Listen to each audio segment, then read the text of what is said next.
Hello there and welcome. I'm truly glad you're here tonight. Maybe today has been a little longer than you expected. Perhaps your mind is still gently wandering through unfinished thoughts. Or maybe you've simply found yourself awake beneath the quiet hours of the night, searching for something peaceful to listen to before sleep arrives. Whatever brought you here, you found exactly the right place. So make yourself comfortable. Let your shoulders relax. Allow your breathing to become just a little slower. There is nowhere else you need to be, and nothing you need to solve for the next little while. Tonight, we're going to take one of the greatest journeys the human mind has ever imagined. Not across countries or oceans, but across 25 centuries of curiosity. Together, we'll follow a single question that has quietly fascinated philosophers, astronomers, mathematicians, and physicists for thousands of years. A question so ordinary that we rarely stop to ask it. What is space? And perhaps even stranger, what is time? These two ideas seem so familiar that they almost disappear into the background of everyday life. We walk through space without thinking about it. We watch clocks measure time from morning until night. They feel obvious, permanent, almost too simple to question. But the deeper we look, the more mysterious they become. Is space truly an empty stage where the universe unfolds? Does time flow in the same way for everyone? Or have we misunderstood both of them all along? Tonight, we'll discover how humanity slowly uncovered one of the most extraordinary ideas ever conceived. That space and time are not separate things at all, but two parts of something far stranger, something we now call spacetime. We'll meet the thinkers who first searched for order in the heavens beneath the warm skies of ancient Greece. We'll watch curious minds build telescopes that revealed hidden worlds. We'll follow beams of light across unimaginable distances, witness impossible experiments, and eventually find ourselves beside a young patent clerk whose quiet imagination would forever change our understanding of reality. But there is no need to rush. This isn't a race through history. It's a slow walk beneath the stars. Each discovery will arrive gently, one after another, just as generations of curious minds uncovered them over thousands of years. And if sleep finds you somewhere along the way, that's perfectly all right. The universe has been patiently waiting for nearly 14 billion years. It won't mind waiting until tomorrow for the rest of its story. Before we begin our journey, if these quiet explorations help you unwind at the end of your day, you might consider gently leaving a like and subscribing to the channel. It helps more curious minds discover these peaceful adventures, and it allows us to continue exploring the universe together, one sleepy evening at a time.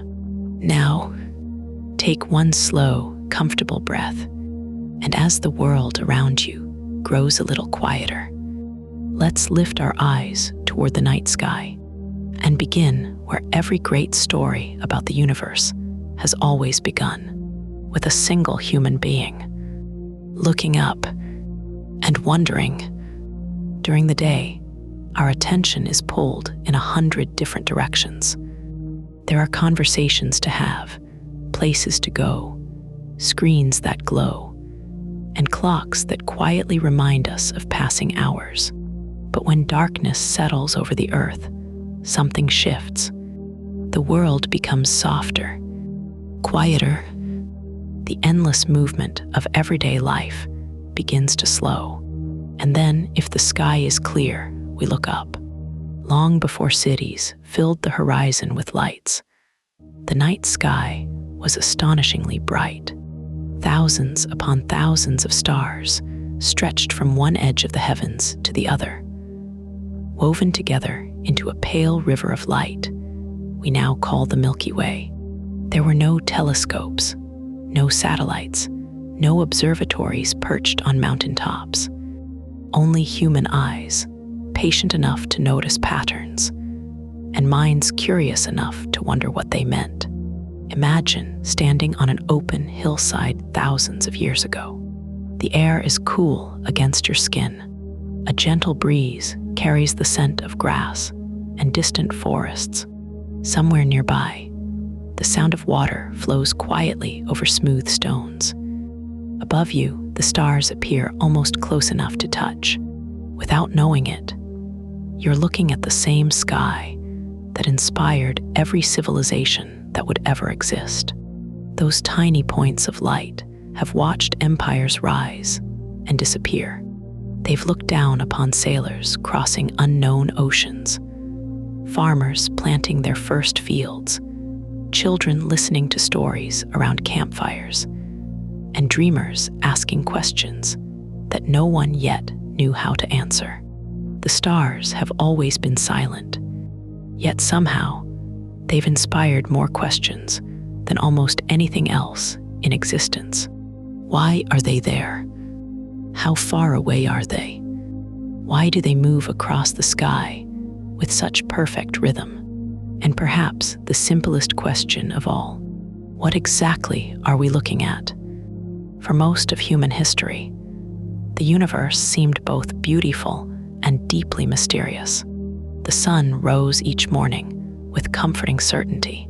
The moon slowly changed its shape from night to night. Bright planets wandered among the fixed stars, following paths that appeared almost magical. Everything overhead seemed orderly, intentional, as though the heavens were part of some enormous cosmic design. Without modern science, it was natural to imagine that someone or something had placed every star exactly where it belonged. After all, the sky rarely surprises us. The same constellations return with the changing seasons. Orion walks across the winter sky. Scorpius rises in the warmth of summer. The North Star barely seems to move at all, quietly marking north night after night. To ancient observers, the universe felt dependable, permanent, almost timeless. But appearances can be wonderfully deceptive. Every star you see tonight is moving. Every galaxy is traveling through space. Even the Earth beneath your feet is spinning at nearly 700 kilometers per hour near the equator, while orbiting the Sun at more than 100,000 kilometers per hour. The Sun itself circles the center of our galaxy, carrying every planet along with it, while the Milky Way drifts through an even larger cosmic dance among countless neighboring galaxies. Nothing in the universe is truly standing still. Yet from our small home on Earth, everything feels calm. It is one of the universe's quietest illusions. Perhaps that's why looking up has always inspired humility. The night sky reminds us that our everyday worries, however real they may feel, exist within something unimaginably vast. The meeting you have tomorrow, the email waiting for a reply, the errands, deadlines, and endless little concerns of ordinary life. For a little while, they become smaller, not because they don't matter, but because the universe gently reminds us that there is a much larger story unfolding around us, one that has been quietly continuing for nearly 14 billion years. It is a comforting thought. The stars do not hurry. Galaxies are not anxious. Black holes are in no rush. The universe unfolds with extraordinary patience. Perhaps we can borrow just a little of that patience for ourselves tonight. As we continue this journey together, you'll notice something curious. The biggest discoveries in science rarely begin with complicated mathematics. They begin with simple questions. Questions so ordinary that even a child might ask them. Why does an apple fall downward? Why does the moon stay in the sky? Why is the sky dark at night? What is light? What is gravity? Questions like these have quietly transformed our understanding of reality. And among all of them, one mystery stands above the rest. It's so familiar that we almost never stop to think about it. Right now, you're sitting somewhere in a room. Perhaps you're lying comfortably beneath a blanket. You know where you are. You know that objects exist around you. Walls, windows, a ceiling, a floor. We call this space. At the same time, these words are arriving one after another. One sentence follows the last. Moments become memories almost as soon as they pass. We call this time. Space tells us where things are.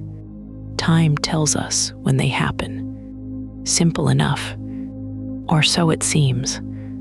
For thousands of years, humanity believed these two ideas had nothing to do with one another. Space was simply the vast stage upon which everything existed. Time was the invisible river, carrying every event from the past into the future.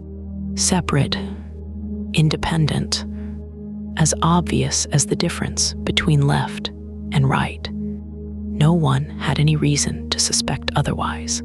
And yet, hidden beneath everyday experience was a truth so strange, so unexpected, that it would eventually overturn centuries of certainty.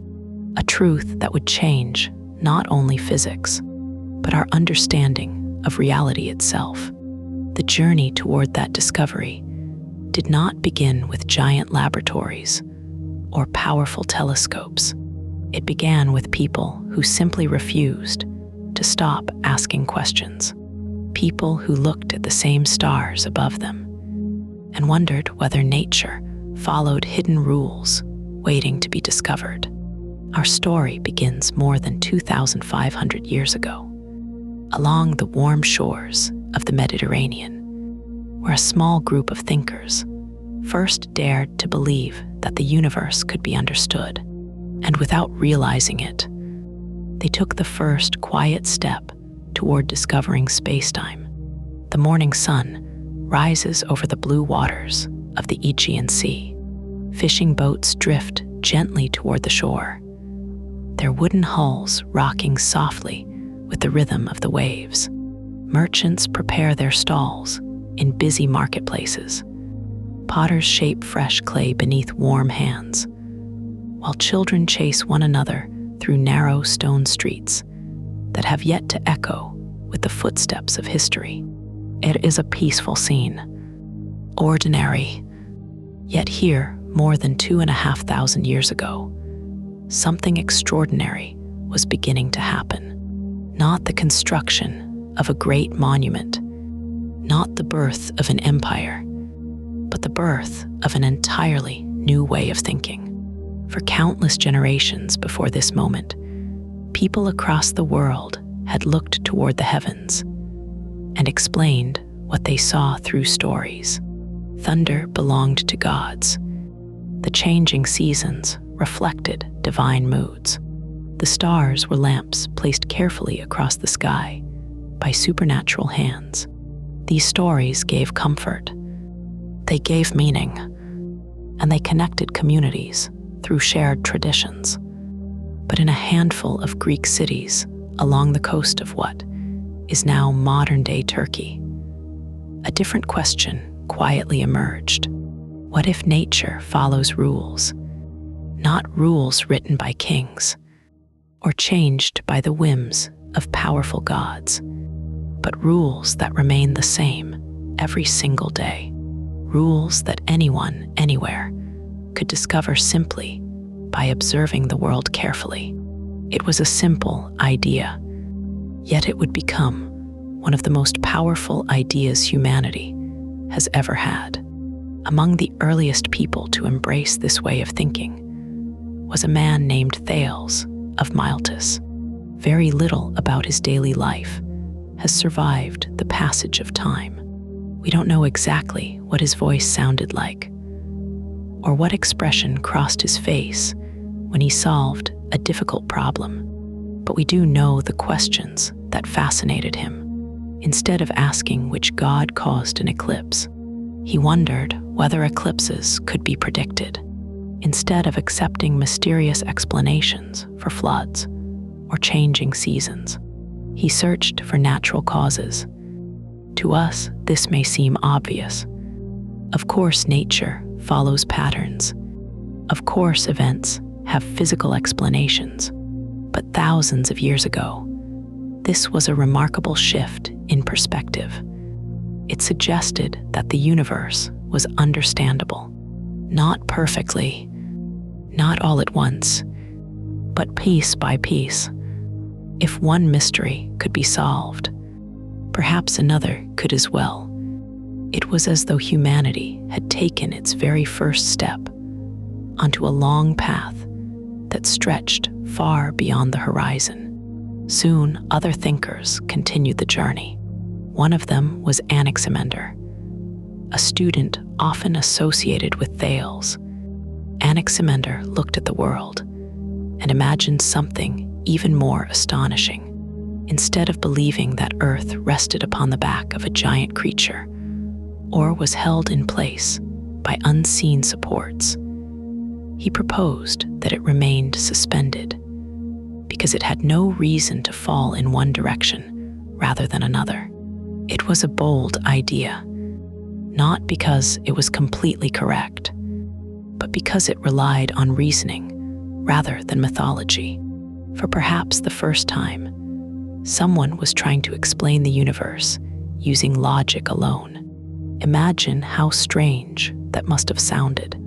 A world supported not by giants, but by balance, not by magic, but by geometry and reason. History would eventually prove many of Anaximander's ideas to be incomplete. Yet that hardly matters. Science has never been about getting everything right on the first attempt. It grows through curiosity. Each generation leaves behind questions for the next. Every answer becomes another beginning. Around the same time, another remarkable thinker was exploring a different mystery. His name was Pythagoras. Today, many people remember him because of a mathematical theorem involving right-angled triangles. But to those who knew him, numbers were much more than tools for calculation. They were the hidden language of nature itself. Pythagoras noticed something beautiful. A stretched string on a musical instrument produces different notes depending on its length. Certain simple numerical ratios create sounds that are pleasing to the ear. Harmony, it seemed, could be expressed through mathematics. This idea reached far beyond music. If numbers could explain harmony, perhaps numbers could also explain the heavens. Perhaps the orderly motion of the stars was not random at all. Perhaps the universe itself possessed an invisible mathematical structure. Today, after centuries of scientific discovery, that idea feels wonderfully familiar. The equations describing gravity, the mathematics of relativity, the delicate calculations that allow spacecraft to cross billions of kilometers through space. All of them trace their ancestry back to this quiet realization. Nature seems to speak the language of mathematics. Of course, these early philosophers didn't know about galaxies. They had never heard of atoms. They couldn't imagine black holes or expanding space.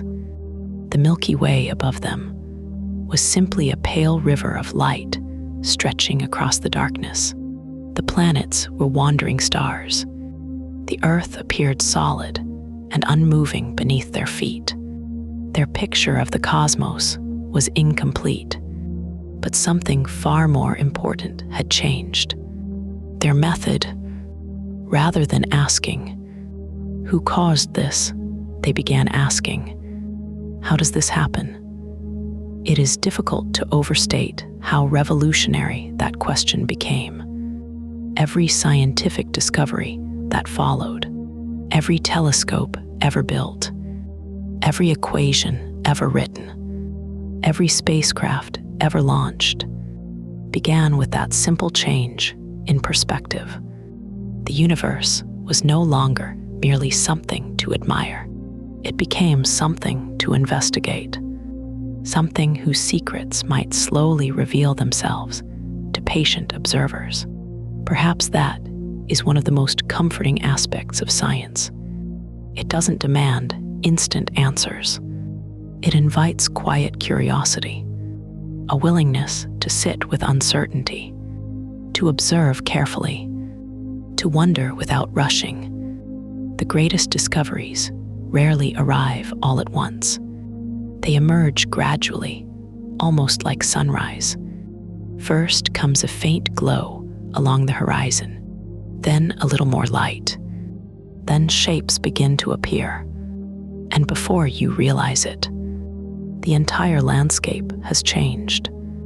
That is exactly how humanity's understanding of the universe would unfold over the next 25 centuries, not through sudden flashes of certainty, but through countless small moments of insight. One careful observation, one thoughtful question, one curious mind building upon another. And yet, despite all their brilliance, these early philosophers still imagined a universe that would feel very familiar to us. The earth stood still. The heavens revolved above. Space was simply the place where everything existed. Time flowed steadily, the same for everyone, never speeding up, never slowing down. It was an elegant picture, a comforting picture, one that would soon be shaped into the most influential model of the universe the ancient world had ever known. A model so persuasive that it would guide human thought for nearly 2,000 years. And its greatest architect was a philosopher named Aristotle. As the centuries passed, the questions first asked by the early philosophers did not disappear. They spread from teacher to student, from one city to another. Each generation inherited not only ideas, but also the quiet habit of asking why. Slowly, a picture of the universe began to take shape. It was elegant, orderly, beautiful, and for nearly 2,000 years, most people believed it was true. Its greatest architect was a philosopher whose influence would reach far beyond his own lifetime. His name was Aristotle, born in Greece in the 4th century before the Common Era. Aristotle possessed an astonishing curiosity. He studied animals, plants, politics, poetry, ethics, logic, and the heavens above. To him, knowledge was not a collection of separate subjects. It was one connected tapestry, with every thread helping to explain another. When Aristotle looked up at the night sky, he saw something remarkable. The heavens appeared perfect. Night after night, the stars returned in familiar patterns. The planets wandered across the sky with graceful regularity. The sun rose and set with comforting precision, while the moon completed its monthly cycle, almost like the steady ticking of an invisible cosmic clock. Unlike the world below, where storms arrived unexpectedly, and living things were born, aged, and disappeared, the sky seemed untouched by change. Earth felt messy. The heavens felt eternal. To Aristotle, this difference could not be an accident. He imagined that the universe was divided into two very different realms. Below the moon was the world of change. This was the place of rivers and mountains, forests and oceans, life and death. Here, things could grow, decay, break apart, and begin again. It was a world of constant movement and endless transformation. But above the moon, everything was different. The heavens, Aristotle believed, were made from a perfect and unchanging substance, unlike anything found on Earth. The stars could not age. The planets could not wear out. The celestial realm was flawless, moving in perfect circles forever. To modern ears, this may sound poetic, and in many ways it was. Aristotle's universe wasn't simply an attempt to describe nature. It was an attempt to describe perfection itself. At the center of this perfect universe sat the Earth, not because anyone had measured it that way, but because it seemed obvious. After all, if you stand still and watch the sky, it appears that everything revolves around you. The sun rises in the east. The stars sweep overhead. The moon glides silently across the night. Nothing about everyday experience suggests that the Earth is moving at all. Without telescopes or spacecraft, believing that Earth rested peacefully at the center of creation was a perfectly reasonable conclusion. And so the cosmos became a series of enormous transparent spheres. The moon was attached to one, the sun to another. Each planet occupied its own crystal-like shell. The outermost sphere carried the distant stars, rotating slowly around the Earth once every day. It was a universe built from circles, because to Aristotle and many Greek thinkers, the circle represented perfection. It had no beginning, no end, no sharp corners. It continued forever. If the heavens were perfect, then surely their motion must also be perfect. And what motion could be more perfect than a circle? For centuries, this vision of the cosmos brought comfort. Everything had its place. Everything had its purpose. The universe felt complete. Yet there was another idea quietly woven into Aristotle's picture of reality, an idea so familiar that most people never questioned it. Space was simply there, an enormous stage upon which the drama of the universe unfolded. Empty, still, unchanging. It did not stretch. It did not bend. It simply existed. Time was understood in much the same way.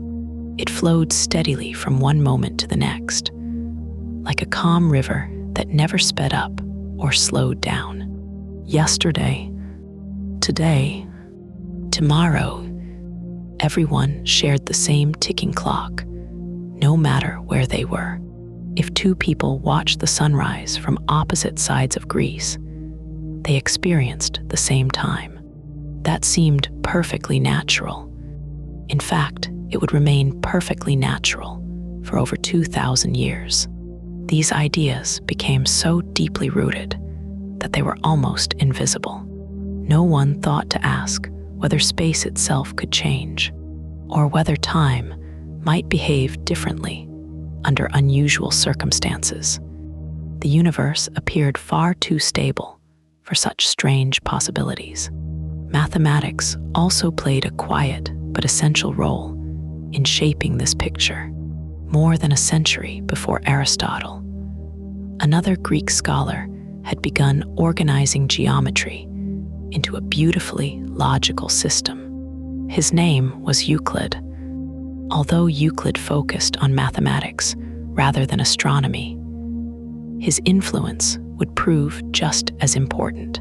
He described space as something perfectly flat and predictable. A straight line was always the shortest distance between 2 points. Parallel lines would never meet. Triangles always obeyed the same elegant rules. These ideas seem almost obvious because we learn them in school. But for centuries, they also became the very definition of space itself. If you wanted to imagine the universe, you imagined Euclid's geometry. Flat, orderly, absolute. Even today, when you draw a square on a sheet of paper or measure the length of a room, you're using ideas that trace their origins back to Euclid's quiet work more than 2,000 years ago. Together, Aristotle's philosophy and Euclid's geometry formed an incredibly powerful vision of reality. Space was fixed. Time was universal. The earth rested calmly at the center. The heavens moved in perfect circles. It was a universe that made sense, not only intellectually, but emotionally. People found comfort in believing they occupied a special place in creation, that the stars revolved around them, that the heavens were permanent, that tomorrow's sky would always resemble today's. For generation after generation, very few people found reason to doubt this beautiful cosmic order. And why would they? Everything they could see appeared to confirm it. The stars moved exactly as expected. The earth felt perfectly still beneath their feet. The heavens looked flawless. Sometimes, the most convincing ideas are not the ones that are completely true, but the ones that agree with everyday experience. Yet nature has a quiet habit of surprising us. It often waits patiently until someone invents a new way of looking. Not a new theory, not a new philosophy, simply a new way of seeing. One small instrument, no larger than could be carried under an arm, would soon reveal that the heavens were far less perfect than anyone had imagined. And with that single invention, the first cracks would begin to appear in Aristotle's beautiful universe. For nearly 2,000 years, Aristotle's picture of the universe stood almost untouched. Generations were born beneath the same stars. They learned the same ideas from their teachers, passed them to their children, and looked up each night, believing that the heavens were perfect, eternal, and centered around the earth. There seemed to be little reason to think otherwise. The stars never appeared to wander from their familiar places. The planets traced graceful paths through the sky. The sun and moon continued their dependable journeys, just as they always had. It was a comforting universe, predictable, stable, complete. But history often changes in quiet moments, not with the sound of great battles or the rise of mighty kingdoms. Sometimes all it takes is a single person looking through a piece of glass. Our story now moves forward to Europe in the early 17th century. The Renaissance was in full bloom. Artists were painting masterpieces. Explorers were crossing vast oceans. Books were spreading new ideas farther than ever before. There was a growing sense that the world still held countless secrets waiting to be discovered. Among the curious minds of this era was an Italian mathematician and natural philosopher named Galileo Galilei. Unlike many scholars of his time, Galileo believed that arguments alone were not enough. If nature had an answer, then nature itself should be asked. He preferred careful observation over tradition, evidence over assumption. It was a simple philosophy, yet it would transform science forever. In 1609, news reached Galileo of a remarkable invention from the Netherlands. It was a device made from carefully shaped lenses that could make distant objects appear much closer. The telescope. Galileo did not invent it, but he understood something few others did. If such an instrument could reveal distant ships on the horizon, perhaps it could also reveal distant worlds in the sky. He quickly built improved versions of the telescope with his own hands. Then, on clear evenings, he carried one outside and aimed it toward the heavens. What he saw would change history. The moon, which had always appeared smooth and flawless to the naked eye, suddenly looked very different. Its surface was covered with mountains, deep valleys, dark plains. Long shadows stretched across its landscape as sunlight grazed its rugged terrain. The moon was not a perfect celestial sphere. It was a world, scarred, uneven, beautiful in an entirely unexpected way. For the first time, the heavens no longer seemed fundamentally different from the earth. If the moon had mountains, perhaps the line separating the perfect heavens from the imperfect earth had never truly existed. Galileo continued looking, night after night, patiently, quietly. Then one evening, he turned his telescope toward Jupiter. To the naked eye, Jupiter appeared as nothing more than a bright point of light. But through the telescope, tiny companions surrounded it. At first, Galileo thought they were ordinary stars. Yet something curious happened. Each night, their positions changed. Sometimes they appeared on one side of Jupiter, sometimes on both sides. Occasionally, one would disappear altogether, hidden behind the giant planet before emerging again days later. After weeks of careful observation, the answer became impossible to ignore. These were not distant stars. They were moons, 4 small worlds circling Jupiter itself. Today we know them as Io, Europa, Ganymede, and Callisto. But to Galileo, they represented something even more profound. Not everything revolved around the Earth. Here, plainly visible through a telescope, was an entirely different miniature system, a planet with its own companions. It was a simple observation, yet it quietly shook one of the oldest assumptions in human history. If moons could orbit Jupiter, perhaps the Earth was not the center of everything after all. Galileo's telescope continued to reveal surprise after surprise. When he observed Venus, he noticed that it changed shape, much like our moon. Sometimes it appeared as a thin crescent, other times almost completely full. These changing phases made sense only if Venus was orbiting the sun.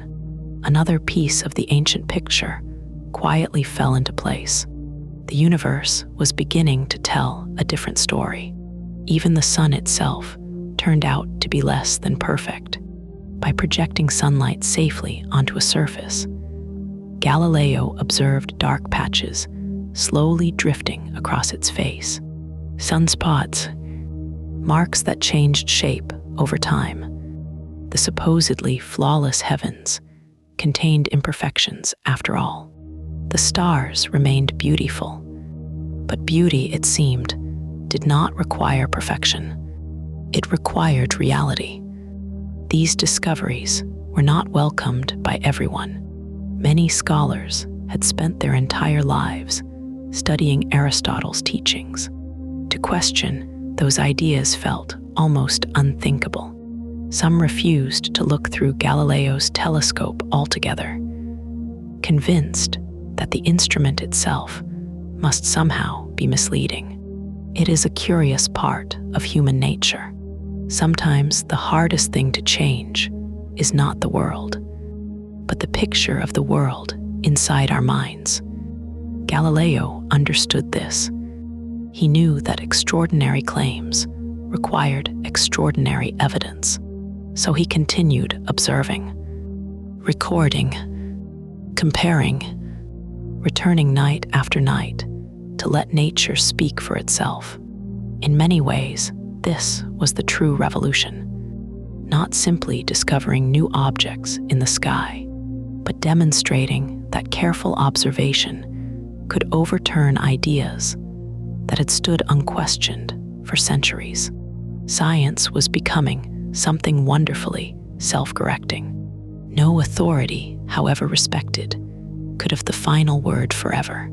Nature always had the last word, and nature was quietly revealing that the universe was stranger than anyone had imagined. Yet amid all these discoveries, one mystery remained. Galileo could see planets. He could see moons.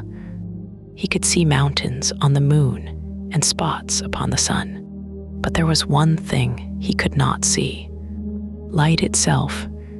What exactly was this invisible messenger that carried images from distant worlds into his telescope? How did it travel across the vast emptiness between the stars and the earth?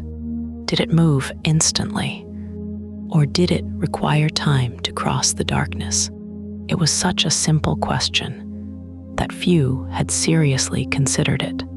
After all, light seemed immediate. When the sun rose, daylight arrived at once.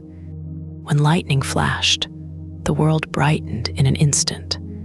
Surely light traveled infinitely fast. Or so it seemed. Galileo wasn't entirely convinced. And in the quiet countryside of Italy, he devised an experiment that was beautifully simple. It involved nothing more than 2 lanterns, 2 distant hilltops, and one of the first serious attempts to measure the speed of light. Imagine standing on a quiet hillside just after sunset. The last traces of daylight have slipped below the horizon, leaving behind a deep blue sky scattered with the first evening stars. The air is still. Somewhere in the distance, an owl calls into the darkness, and a gentle breeze moves through the trees. On one hill stands Galileo. On another, perhaps a kilometer away, stands his assistant. Each holds a small lantern covered by a wooden shutter. The experiment is wonderfully simple. Galileo uncovers his lantern. The moment his assistant sees the light, he immediately uncovers his own lantern in reply. Galileo then measures the time between revealing his own light and seeing the answering flash return. If light takes time to travel, even a tiny amount of time, perhaps it can finally be measured. It was a clever idea, patient, elegant, and surprisingly modern. Today, scientists still rely on the same basic principle. A signal is sent. It travels. It returns. From that journey, we learn something about the universe. But Galileo faced one enormous challenge. Light is astonishingly fast. So fast, in fact, that it crossed the distance between the 2 hills far more quickly than either person could react. To Galileo, the response seemed almost instantaneous. No measurable delay could be found. At first glance, the experiment had failed. Yet Galileo reached a remarkable conclusion. He did not write that light traveled infinitely fast. Instead, he admitted something far more important. If light does have a speed, it is simply too fast for this experiment to measure. There is something quietly beautiful about that answer. Science does not demand certainty where certainty cannot yet be found. Sometimes the most honest conclusion is simply, we don't know. Not yet. Galileo had not solved the mystery, but he had shown future generations exactly where to keep looking. And so the question waited.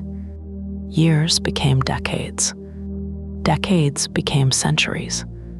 The mystery of light quietly followed humanity into a new age of discovery.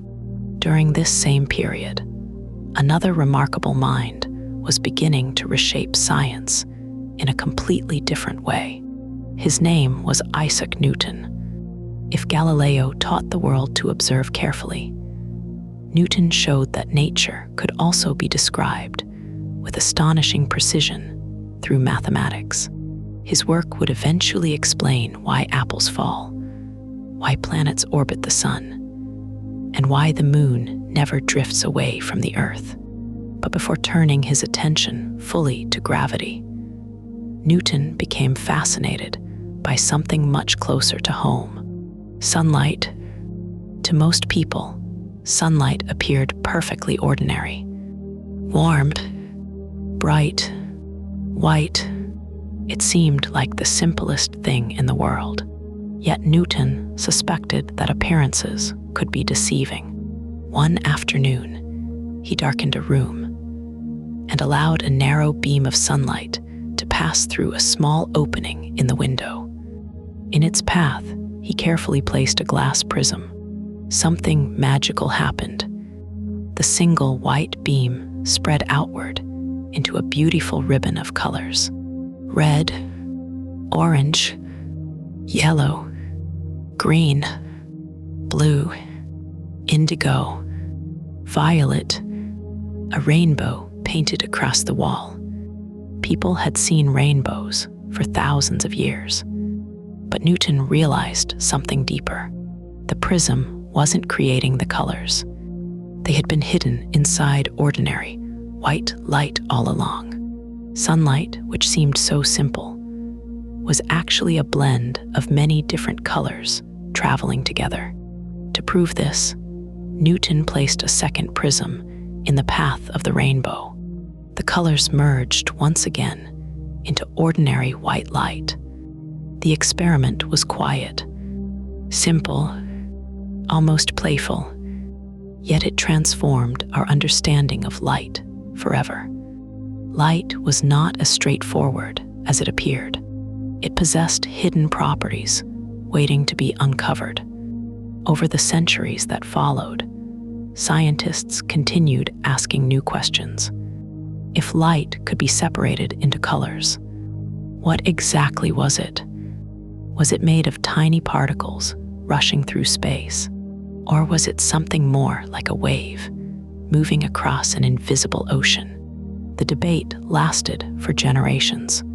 Some experiments seemed to support one idea. Others pointed toward the other. The answer remained frustratingly out of reach. Yet every discovery revealed something else.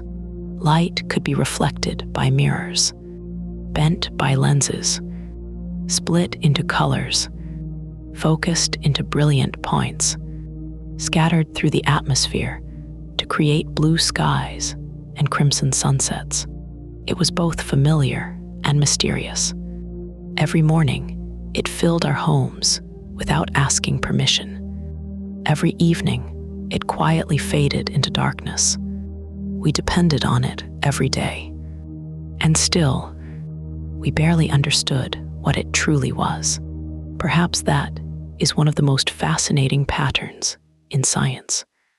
The things we encounter most often are sometimes the hardest to explain. We know what light feels like on our skin. We know how comforting the first rays of sunrise can be after a long night. We know the golden glow of evening and the soft silver light of the moon. Yet behind those ordinary experiences lies one of nature's deepest mysteries. As the centuries passed, better instruments were invented. Clocks became more accurate. Lenses became clearer. Mathematics became more refined. Little by little, humanity developed the tools needed to return to Galileo's unanswered question. How fast does light actually travel? Surely, if it moved at a finite speed, someone would eventually find a way to measure it.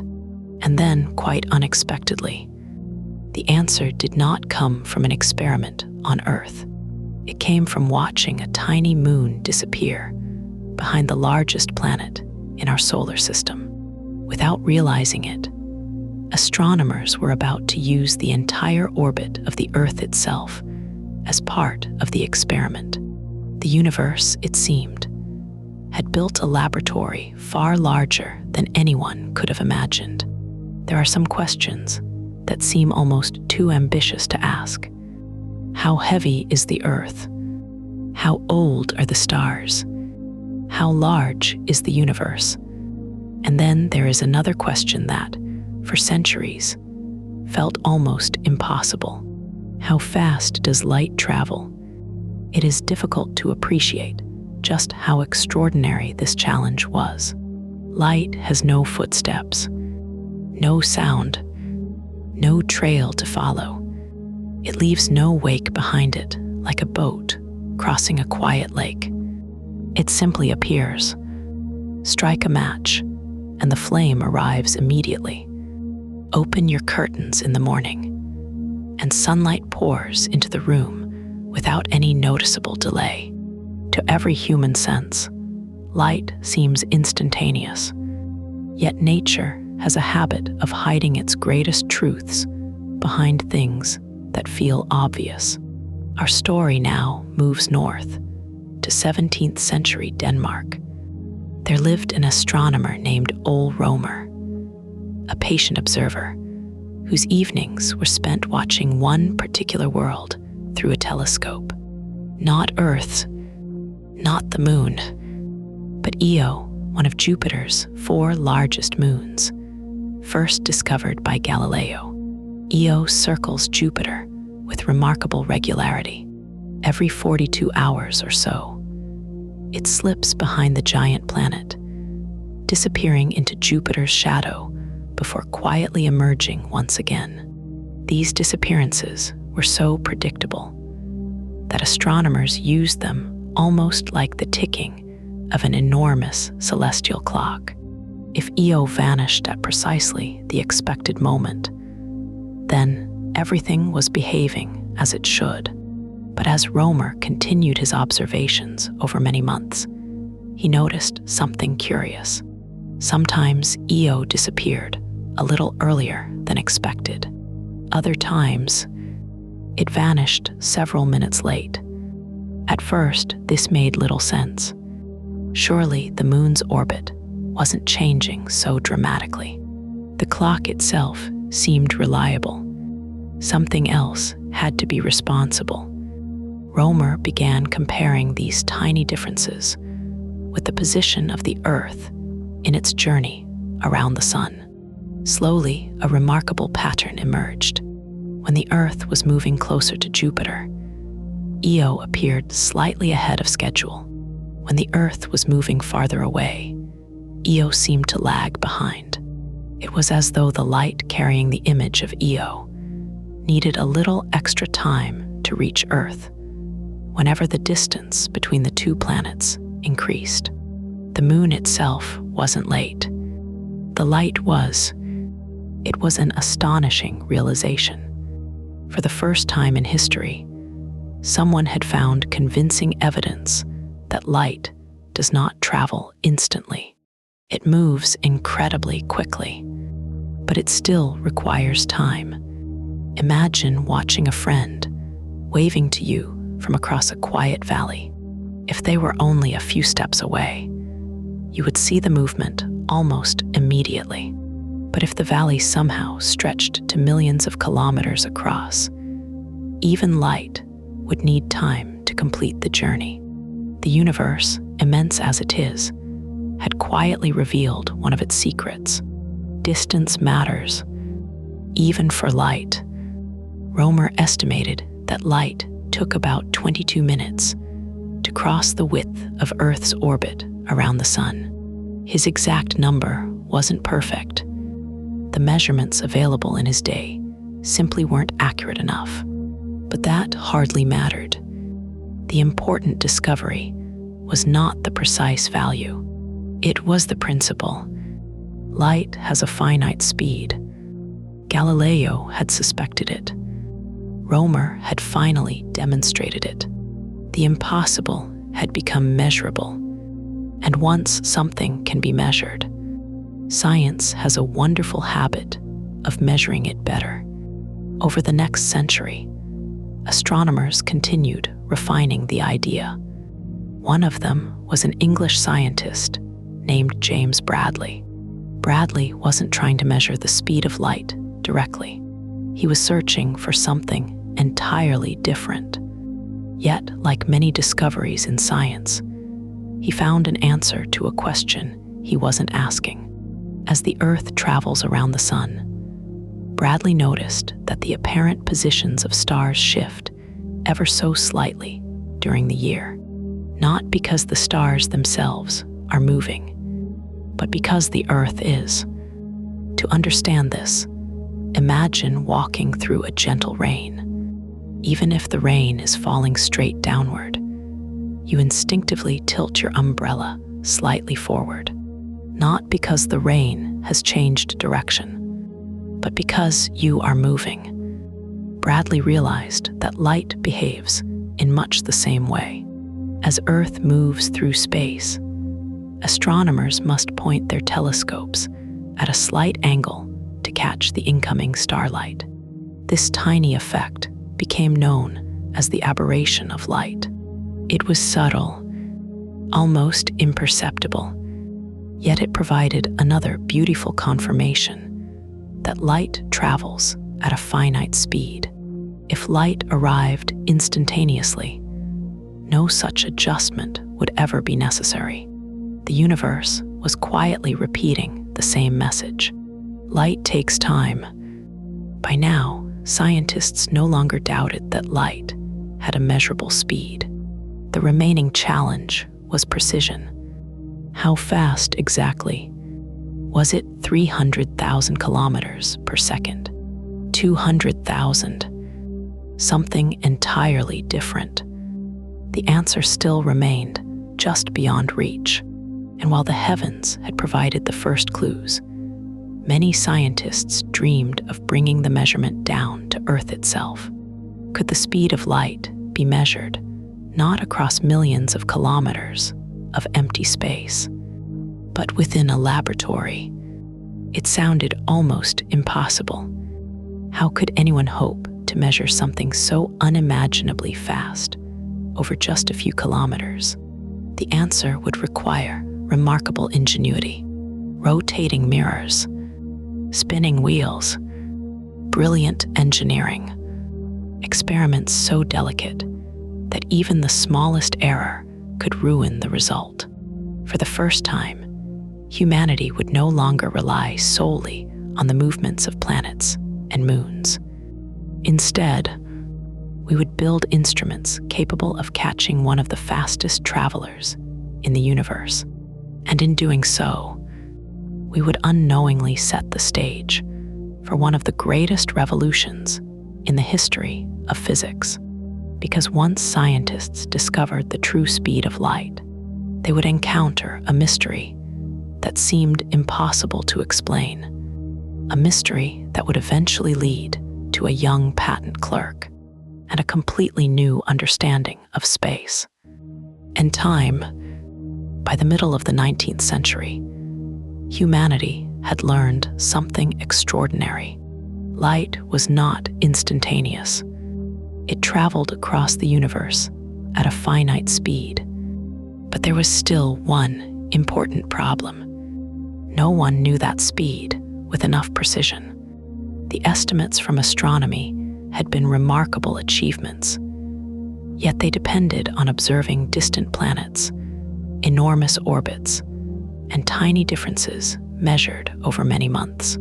Scientists wondered whether it might be possible to measure light much closer to home, not across the solar system, but here on Earth. It sounded almost impossible.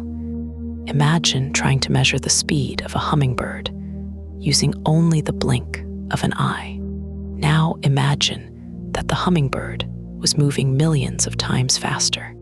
That was the challenge. Light travels so quickly that, in a single second, it could circle the Earth more than 7 times, even over a distance of just a few kilometers. Its journey lasts only a tiny fraction of a heartbeat. Yet science has always been wonderfully patient. When nature refuses to reveal her secrets easily, scientists simply become more inventive. One of those inventors was a French physicist named Hippolyte Fizeau. In 1849, he designed an experiment that looked surprisingly ordinary. There were no giant observatories, no enormous telescopes. Instead, there was a bright beam of light, a distant mirror, and a rapidly spinning wheel with hundreds of tiny teeth around its edge. The idea was beautifully clever. A beam of light passed through one of the small gaps between the teeth of the wheel and raced toward a mirror several kilometers away. The mirror reflected the light straight back. If the wheel was turning slowly, the returning beam slipped neatly back through the same gap and reached the observer. But as the wheel spun faster and faster, something curious happened. By the time the light returned, the gap had moved. A tooth now stood in its place. The light was blocked. For just a brief moment, the beam disappeared. By measuring exactly how fast the wheel was spinning when this happened, Fizeau could calculate how long the light had taken to complete its journey. It was an astonishing piece of engineering. For the first time in history, the speed of light had been measured entirely on Earth. No planets, no moons, no enormous cosmic distances, just careful observation and remarkable imagination. Fizeau's result was impressively close to the value we accept today. Not perfect, but wonderfully accurate, especially considering the technology of his time. It was another reminder that the greatest discoveries often come from simple ideas carried out with extraordinary care. Only a few years later, another French physicist, Léon Foucault, wondered if the experiment could be improved. Instead of using a spinning wheel, he replaced it with a rapidly rotating mirror. The new method allowed the returning beam of light to shift by an incredibly small angle, making the measurement even more precise. Each improvement reduced the uncertainty a little more. Year after year, experiment after experiment, the true speed of light came into sharper focus. Eventually, scientists agreed on a value remarkably close to the one we use today. Light travels through a vacuum at approximately 299,792 kilometers every second. It is such an enormous number that our minds struggle to picture it. If you could somehow travel at the speed of light, you could fly around the entire Earth more than 7 times before a single second had passed. The moon would be only about 1.25 seconds away. Sunlight, which feels so immediate each morning, actually left the sun more than 8 minutes before it reached your face. Every sunrise is already 8 minutes old. The nearest star beyond our sun, Proxima Centauri, is so distant that its light takes more than 4 years to arrive. When you look at it on a clear night, you are not seeing the star as it exists now. You are seeing it as it was years ago. The deeper we look into space, the further back in time we see. It is a quietly beautiful thought. The universe is filled with ancient light. Some of the photons reaching Earth tonight began their journey before the pyramids were built. Others left their galaxies long before human beings even existed. Looking into the night sky is, in many ways, like opening an unimaginably old history book. Every beam of light carries a memory. Every star tells a story from the past. And because light has a finite speed, the universe allows us to witness its own history. By now, scientists had become increasingly confident in one remarkable fact. No matter who measured it, no matter which experiment they performed, the speed of light always seemed to be the same. Again, and again, and again. At first, this appeared reassuring. Surely nature should produce consistent results. But hidden within that consistency was a puzzle so strange that almost no one noticed it. After all, if you throw a ball while standing still, it travels at one speed. If you throw the same ball from a moving train, someone standing beside the tracks measures a faster speed. Motion adds together. It seems perfectly natural. Most people never question it. So what should happen with light? If the Earth is racing through space around the sun at nearly 30 kilometers every second, shouldn't light moving in the same direction appear just a little faster? Shouldn't light moving in the opposite direction appear just a little slower? It seemed obvious, almost unavoidable. And yet, every careful measurement kept giving the same answer. The speed of light refused to change. It behaved as though motion itself made no difference.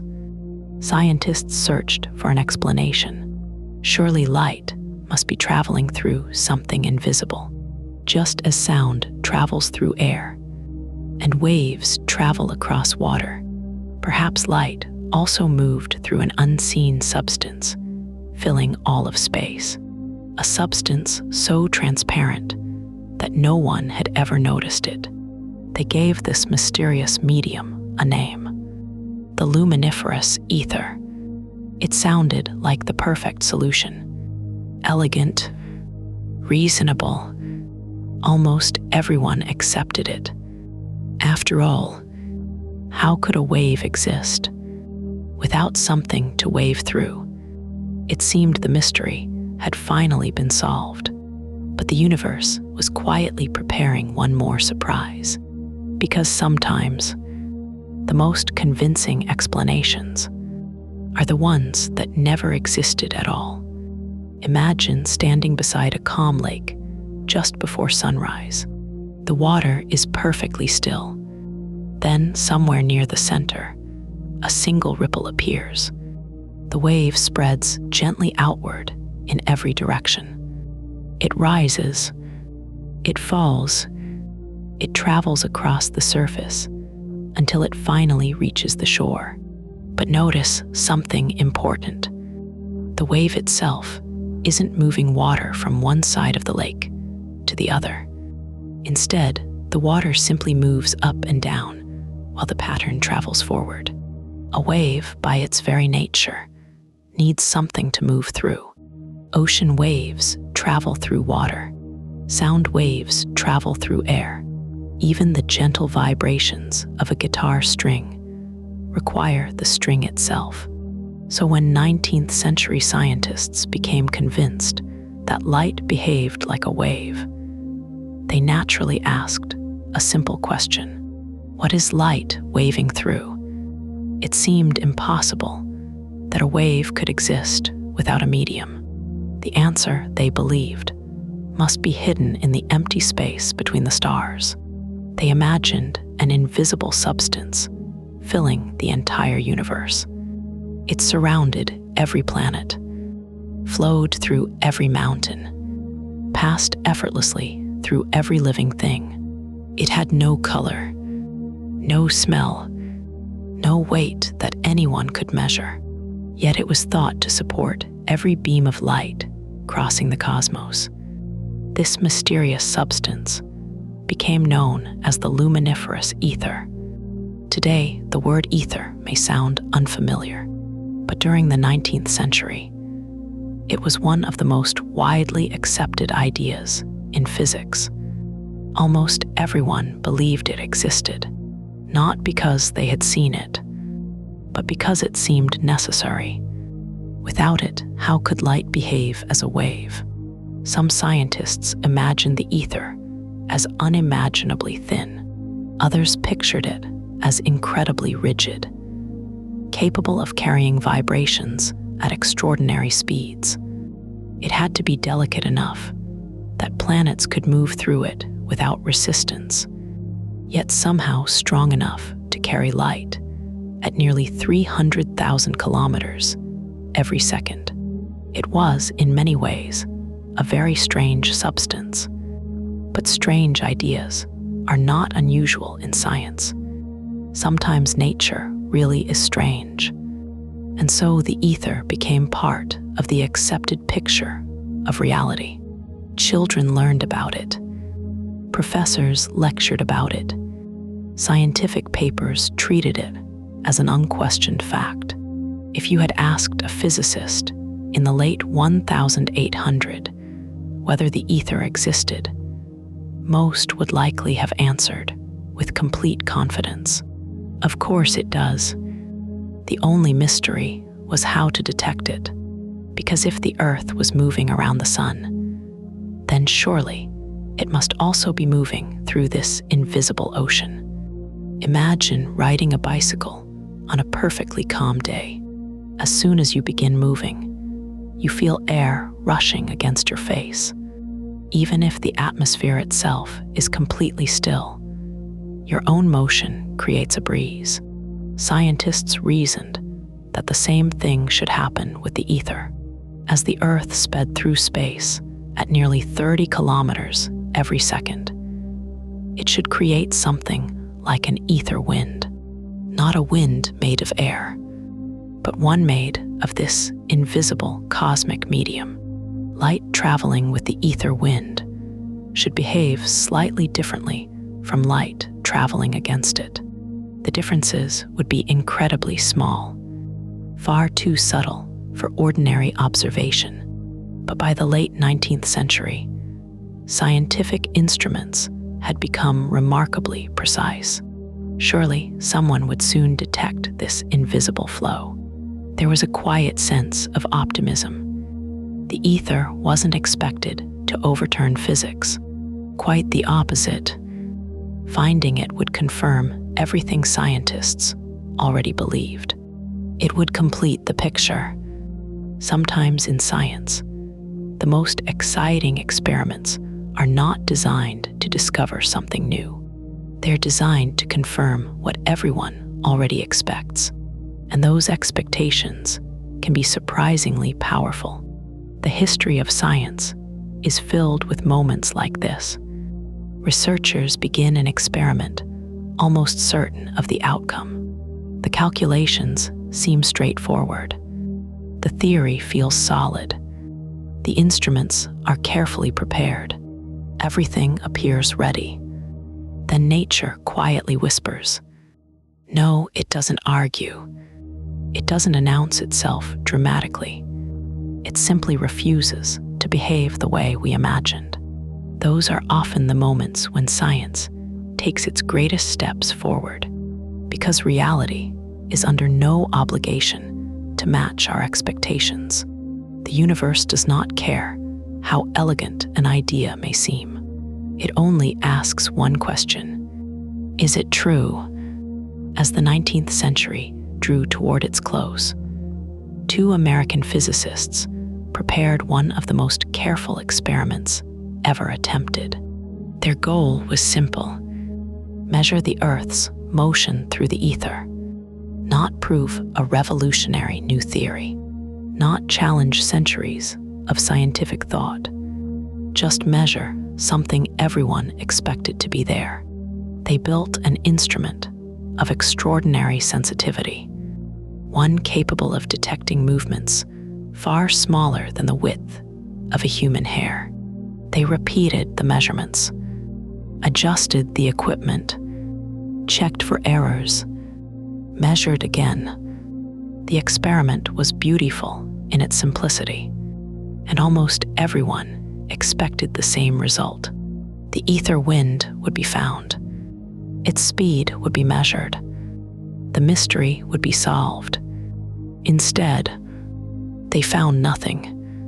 Not almost nothing. Not less than expected. Nothing at all. The invisible ocean through which light was supposed to travel showed no sign of existing. At first, this seemed impossible.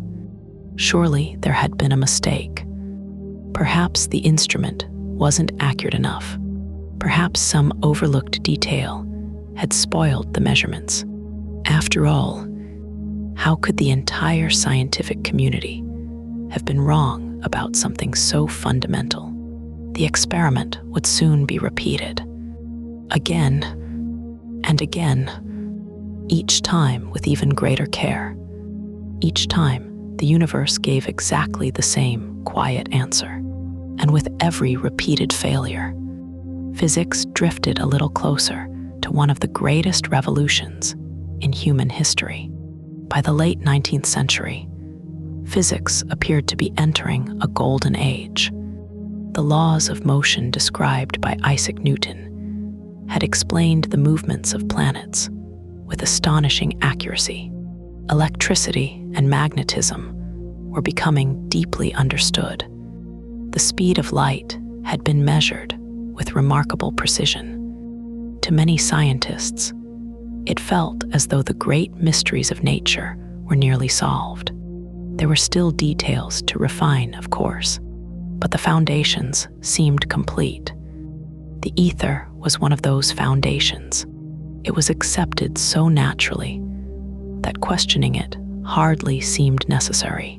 After all, every wave known to science traveled through something. Why should light be any different?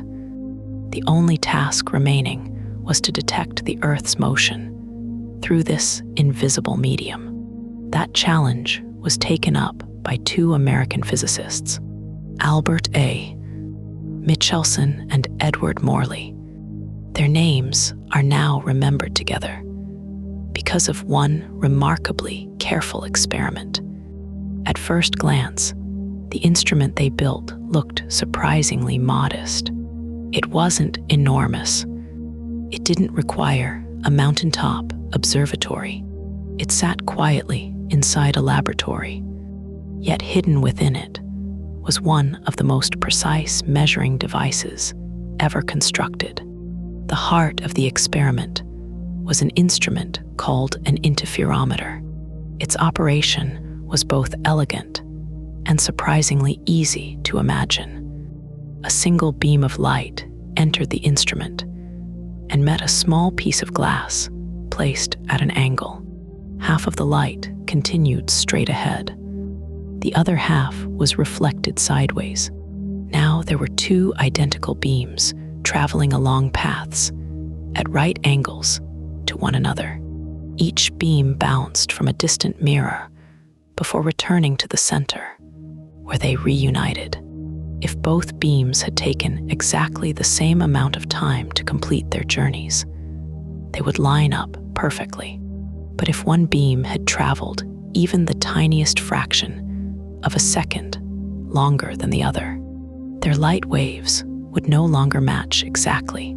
They would create delicate patterns of bright and dark bands. By observing these patterns, Michelson and Morley hoped to detect differences so small that no ordinary clock could ever measure them.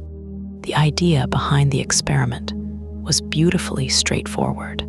If the Earth was moving through the ether, then one beam of light would travel partly into the ether wind, while the other moved across it, much like a swimmer crossing a river. One path should take just a little longer than the other. The difference would be incredibly tiny. but the interferometer was sensitive enough to notice. Or at least, it should have been. The experiment was performed with extraordinary care. The entire apparatus rested on a massive stone slab, floating in a pool of mercury. This allowed the instrument to rotate smoothly in any direction, while minimizing vibrations from the outside world. As the Earth moved around the Sun, and as the apparatus turned, the expected effect should have shifted. The pattern of light should have changed. Scientists were confident it would. The calculations all agreed. The theory was well established. The equipment was ready. Everything pointed toward success. Michelson and Morley watched carefully. They rotated the instrument, recorded the measurements, repeated the observations, again and again. Then they examined the results. Nothing. The expected shift wasn't small. It simply wasn't there. The two beams behaved as though the Earth wasn't moving through any ether at all. Imagine setting a carefully built clock, checking it over and over, only to discover that it stubbornly refuses to tick in the way every theory predicts. That was the feeling. Not excitement, not celebration, confusion. Perhaps something had gone wrong. Scientists are naturally skeptical, especially of surprising results. The apparatus was checked. The calculations were reviewed. The experiment was repeated with increasing precision. Still, nothing. The ether wind refused to appear. The universe remained quietly silent. It's difficult to overstate how unsettling this was. The experiment hadn't disproved a minor idea. It had challenged one of the invisible assumptions supporting 19th century physics. If the ether couldn't be detected, what exactly was light traveling through? Some researchers suggested that perhaps the ether somehow moved along with the Earth, making it impossible to notice. Others proposed that the apparatus itself changed shape in subtle ways as it moved through the ether. These explanations grew increasingly complicated. Each solved one problem, only to create another. The puzzle refused to disappear. Sometimes science reaches moments like this, moments where every path forward seems blocked. The old ideas no longer fit the evidence, but no new idea has yet arrived to replace them. It's an uncomfortable place to be, yet it is also where some of the greatest discoveries begin. Because when reality refuses to follow our expectations, we are given a choice. We can ignore the evidence, or we can change the way we think. History has shown that the second choice, though often more difficult, leads us closer to the truth. The Michelson-Morley experiment did not immediately overthrow the ether. In fact, many scientists continued believing in it for years afterward. Old ideas rarely disappear overnight. They fade gradually as new evidence quietly accumulates. Still, something had changed. A small crack had appeared in the foundation of physics.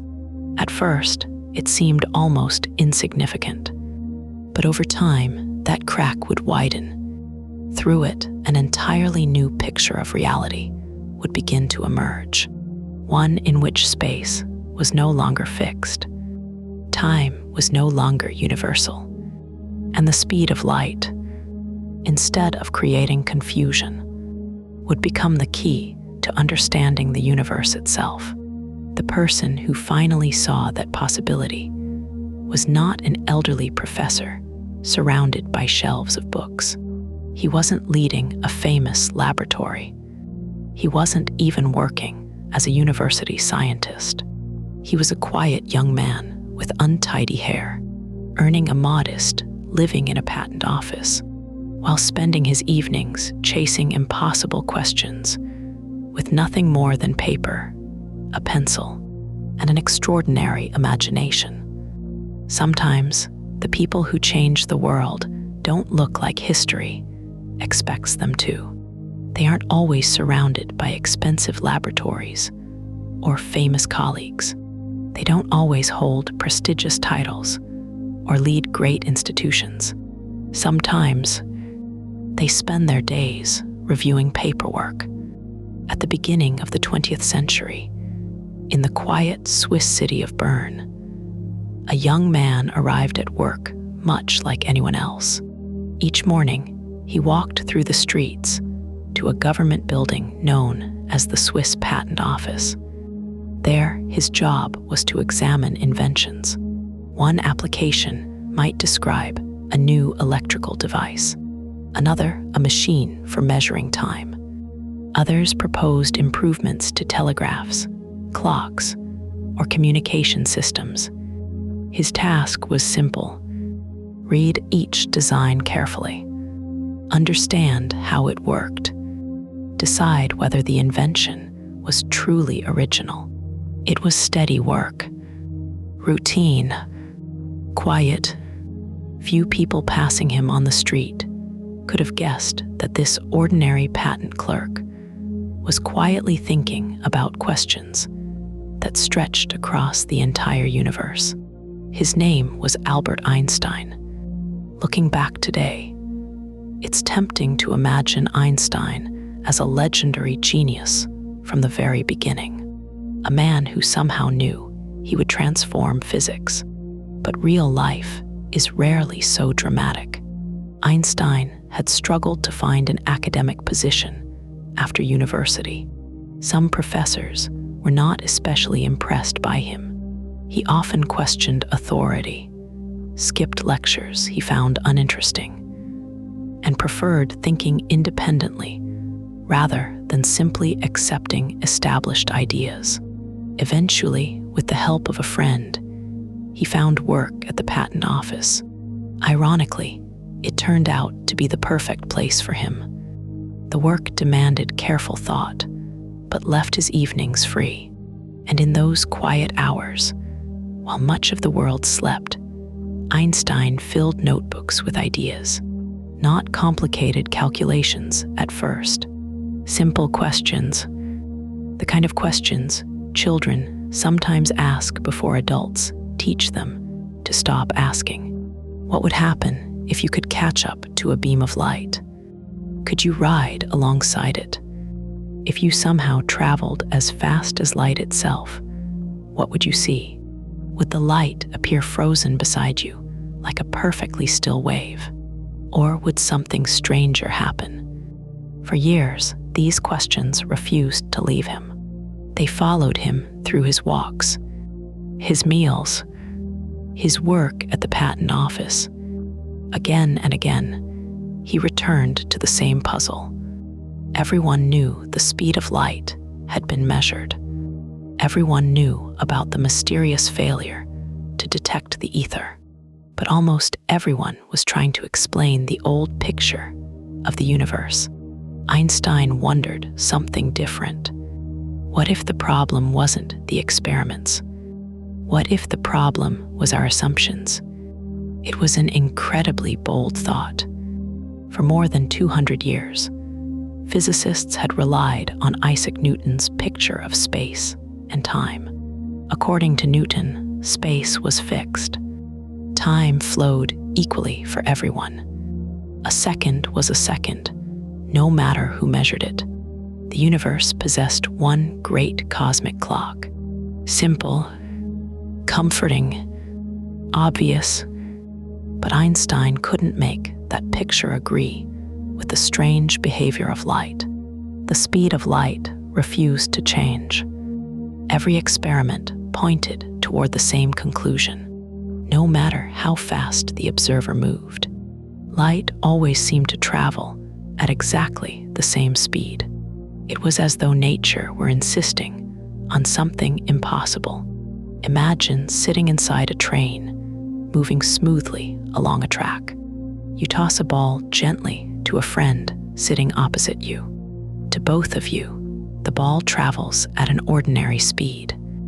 Now imagine someone standing beside the railway, watching the train pass. From their perspective, the ball is moving faster because it carries both its own motion and the motion of the train. This feels completely natural. It's how everyday objects behave. Now replace the ball with a beam of light. Surely the same rule should apply. If a flashlight shines from the front of a moving train, shouldn't someone standing beside the tracks measure the light as traveling faster? Everyday intuition says yes. Nature quietly says no.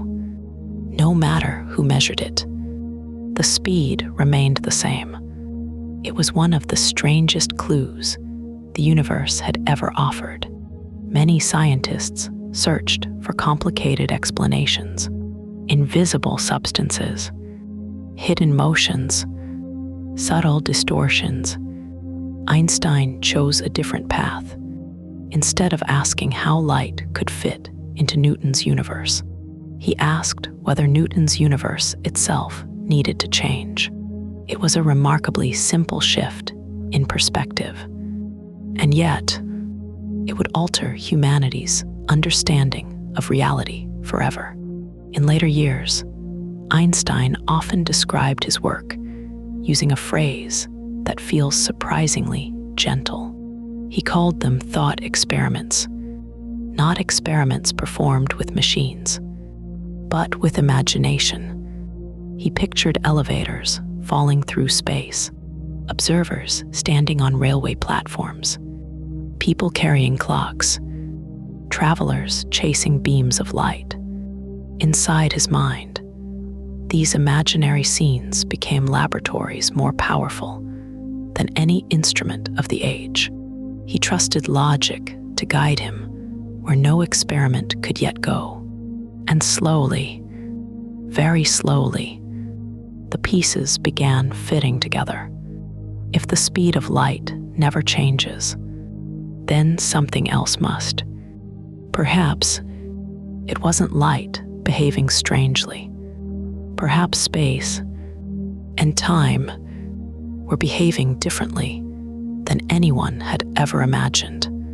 It was an idea so unexpected that, at first, even Einstein struggled to believe where it was leading. Yet every question pointed toward the same astonishing conclusion. The universe did not need an invisible ether.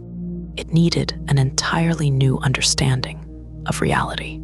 In 1905, at just 26 years old, while still working at the patent office, Einstein published a series of scientific papers that would later become known as his miracle year. One of those papers carried a title so modest that few could have guessed its significance. It contained no dramatic language, no grand promises, just careful reasoning, quiet confidence, and an idea that would forever change the meaning of space, time, and the universe itself. The revolution had begun, and its first consequence was almost impossible to accept.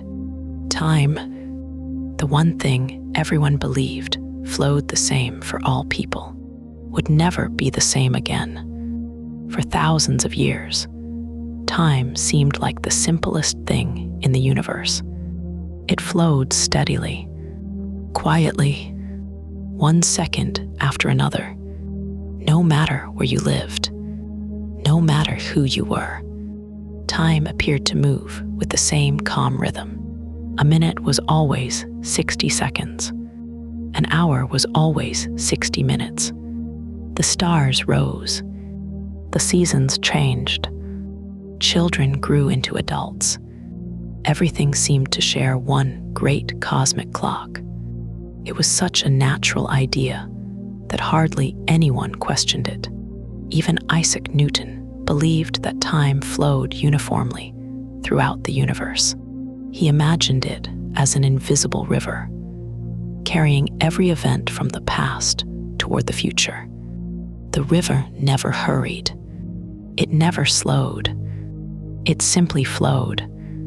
For more than 2 centuries, that picture worked beautifully, until Einstein asked a remarkably simple question. How do we actually know that 2 events happen at the same time? At first, the answer seems obvious. You look at 2 clocks. If they show the same reading, then they agree. Simple. But then another question quietly appears. How were those clocks synchronized in the first place? Imagine placing one clock in London and another in Paris. How can you be certain they are ticking together? Perhaps you send a signal between them. Perhaps you use light. But now the speed of light suddenly becomes important. If light takes time to travel, then even the act of comparing clocks becomes more complicated than it first appears. The deeper Einstein explored this idea, the stranger it became.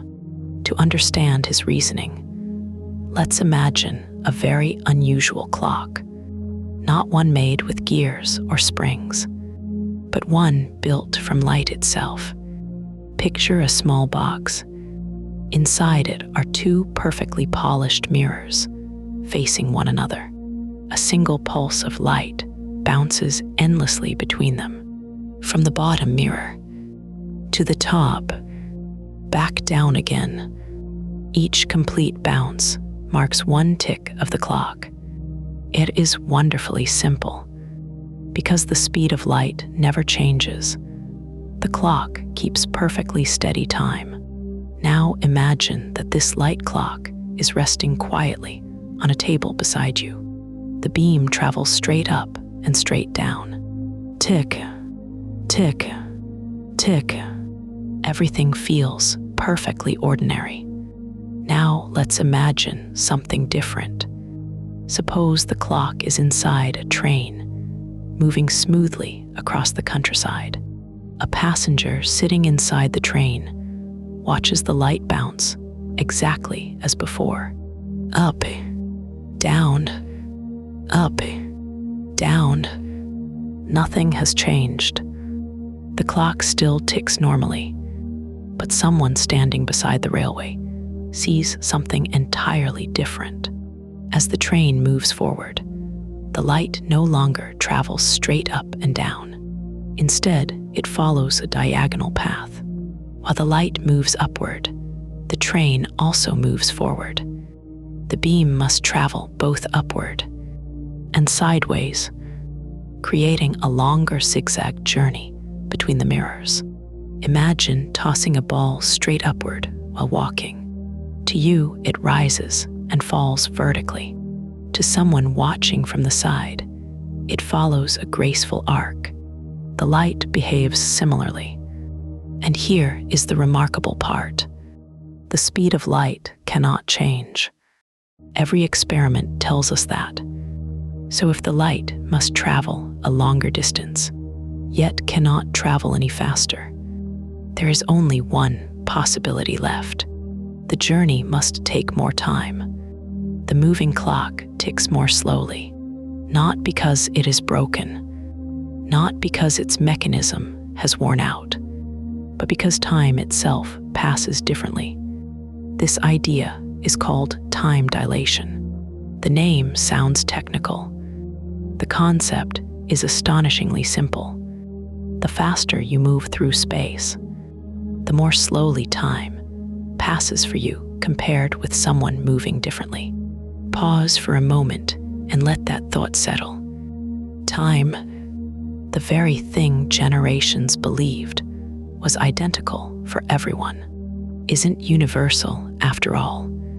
It stretches, it bends, it flows at different rates depending on motion. At first, this seems almost impossible to believe. Our everyday lives never reveal such strange behavior. Cars travel too slowly. Airplanes are still far from the speed of light. Even rockets barely begin to approach the conditions where time dilation becomes noticeable. The effect is always there, but usually far too small for us to feel. Yet the universe itself provides remarkable examples. High above the Earth, tiny particles called muons are constantly created when energetic cosmic rays strike our atmosphere. These particles live for only a tiny fraction of a second. According to ordinary physics, they should disappear long before reaching the ground. And yet, many of them do. Why? Because they are traveling incredibly close to the speed of light. From our perspective, their internal clocks run more slowly. They survive long enough to complete a journey that once seemed impossible. Nature itself quietly confirms Einstein's prediction every single day. Even the satellites that guide us through unfamiliar streets depend on this strange behavior. The Global Positioning System, or GPS, contains extremely precise atomic clocks orbiting thousands of kilometers above the Earth. Without correcting for the effects of relativity, those clocks would slowly drift out of sync with clocks on the ground. At first, the error would be tiny, almost impossible to notice, but each day it would grow. Within a short time, your phone could place you several kilometers away from your true location. Every time you ask for directions, every time your map calmly tells you where you are quietly relying on Einstein's understanding of time. It is one of the loveliest aspects of science. Ideas that once sounded impossible eventually become so ordinary that we carry them in our pockets. Perhaps the strangest part of all is this: nothing feels unusual to the traveler whose time has slowed. Their heartbeat remains steady. Their thoughts unfold normally. Their watch ticks exactly as it always has. From their own perspective, everything is perfectly ordinary. It is only when they compare their journey with someone else's that the difference appears. Reality has become deeply personal. There is no longer one universal clock shared by everyone in the universe. Each observer carries their own measure of time. Each follows their own path through reality. For centuries, humanity believed that space and time formed the unchanging stage upon which the universe performed. Einstein had now shown that time itself was part of the performance. Flexible, responsive, alive in ways no one had imagined. But if motion could change time, what else might it change? The answer would prove just as astonishing, because time was not the only thing that refused to remain absolute. Space itself, the very distances between objects, was about to reveal that it, too, could behave in ways that defied every expectation humanity had ever held. After discovering that time could slow down, Einstein found himself standing before another remarkable question. If time is not absolute, could space be absolute? For thousands of years, space had seemed wonderfully dependable. If you measured the length of a wooden table today, you expected it to have exactly the same length tomorrow. A road stretching between two villages remained the same no matter who walked along it. A ruler measured a meter. A mountain stood where it had always stood. Distance felt permanent, certain. It was simply the quiet stage upon which life unfolded. But nature had already given Einstein a clue. The speed of light never changes. No matter how fast someone moves, no matter which direction they travel, light always races onward at exactly the the same speed. That simple fact had already forced time to become flexible. Now it was about to reshape space itself. Imagine once again a long, quiet train gliding smoothly through the countryside. Inside one of its carriages sits a passenger holding a measuring tape. She carefully measures the length of the carriage from one end to the other. 10 meters. She checks again. Still 10 meters. To her, nothing seems unusual. The train feels perfectly still. She sips her tea, reads a book. Everything appears exactly as it always has. Meanwhile, someone stands beside the railway, watching the train rush past. This observer also measures the carriage. But according to Einstein's equations, something astonishing happens. The moving carriage appears ever so slightly shorter, not because it has been squeezed by some invisible force, not because it is damaged, but because space itself behaves differently for objects moving at high speed. This effect is known as length contraction. Just as time stretches, space can shrink. The faster an object moves relative to you, the shorter it appears in the direction of its motion. At everyday speeds, the effect is unimaginably tiny.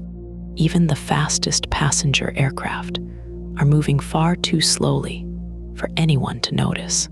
You could measure them all day long and never detect the difference. But as an object approaches the speed of light, the contraction becomes increasingly significant. This idea feels deeply strange.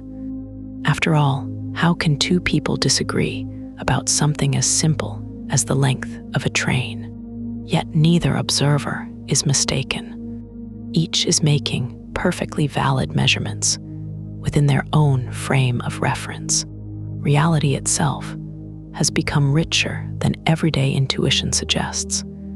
Imagine looking at a tall tree reflected in the gentle surface of a lake.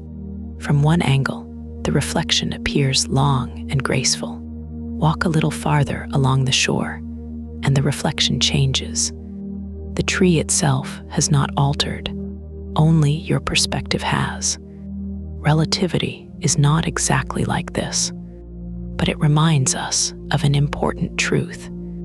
The universe often depends on where and how we observe it. Time and space are not fixed backdrops. They are part of the experience. Together, time dilation and length contraction solved a puzzle that had confused physicists for decades. If everyone always measures the same speed of light, then space and time themselves must quietly adjust to make that possible. It is an elegant solution. Nature preserves the speed of light, and in return, our familiar ideas about space and time become wonderfully flexible. But Einstein's revolution was still not complete. There remained one final assumption that had guided humanity since the days of Aristotle: the belief that everyone, everywhere, shares the same present moment. It feels obvious. As you listen to these words, you might imagine that every person on Earth is experiencing the exact same now. Some are watching the sunrise. Others are preparing for sleep. Children are laughing. Waves are breaking against distant shores. Somewhere, rain is falling. Elsewhere, snow drifts gently across quiet mountains. Surely all of these events belong to the same present, don't they? Einstein invited us to think a little more carefully. Imagine another train. This time it is much longer, stretching across the landscape as it moves. A person stands exactly halfway along the railway platform. Just as the middle of the train passes by, two bolts of lightning strike. One strikes the front of the train, the other strikes the rear. From the perspective of the observer standing on the platform, the flashes of light arrive at exactly the same moment. The strikes were simultaneous. Simple enough. But now consider a passenger sitting exactly in the middle of the moving train. As the train travels forward, the passenger is moving toward the flash from the front and away from the flash from the rear. Since the speed of light is always the same, the light from the front reaches the passenger first. The light from the rear arrives a little later. To the passenger, the two lightning strikes did not happen at the same time. Neither observer is mistaken. Both are correct.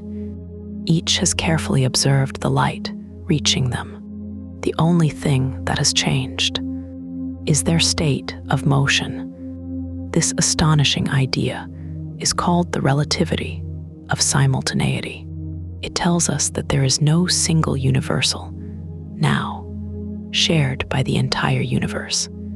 Events that appear simultaneous to one observer may occur at different times for another.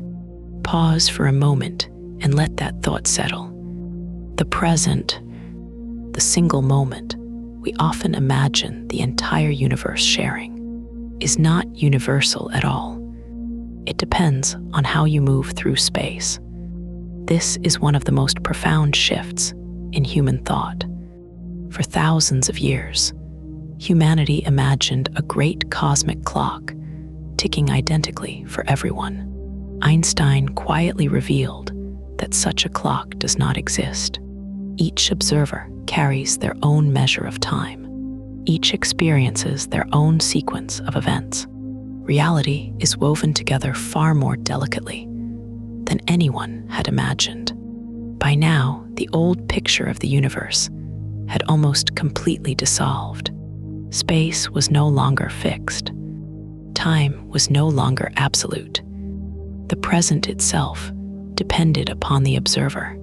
Yet one question remained. If space and time both changed together, perhaps they were never truly separate in the first place.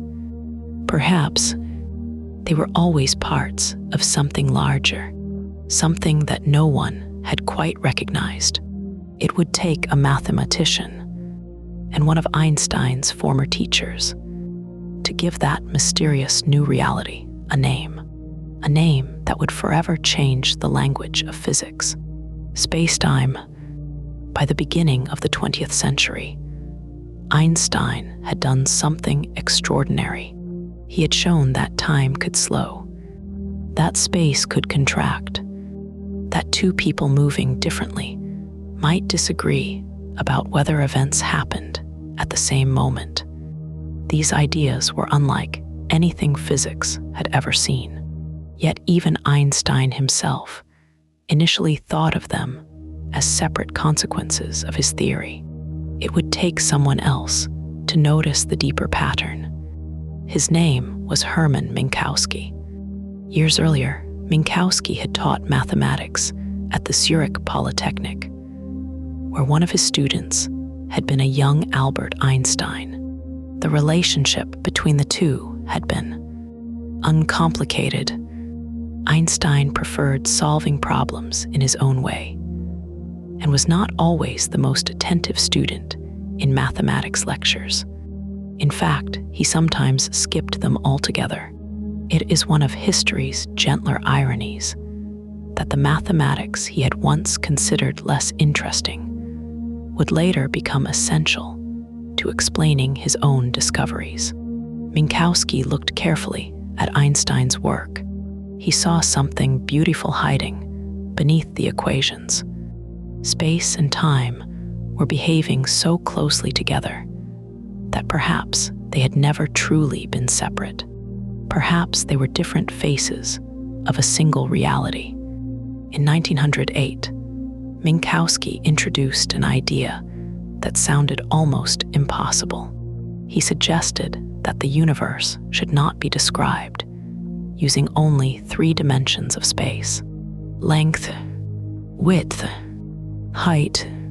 Instead, time itself should be treated as another dimension, not exactly like the others, but woven together with them into one unified fabric. He called this new picture spacetime.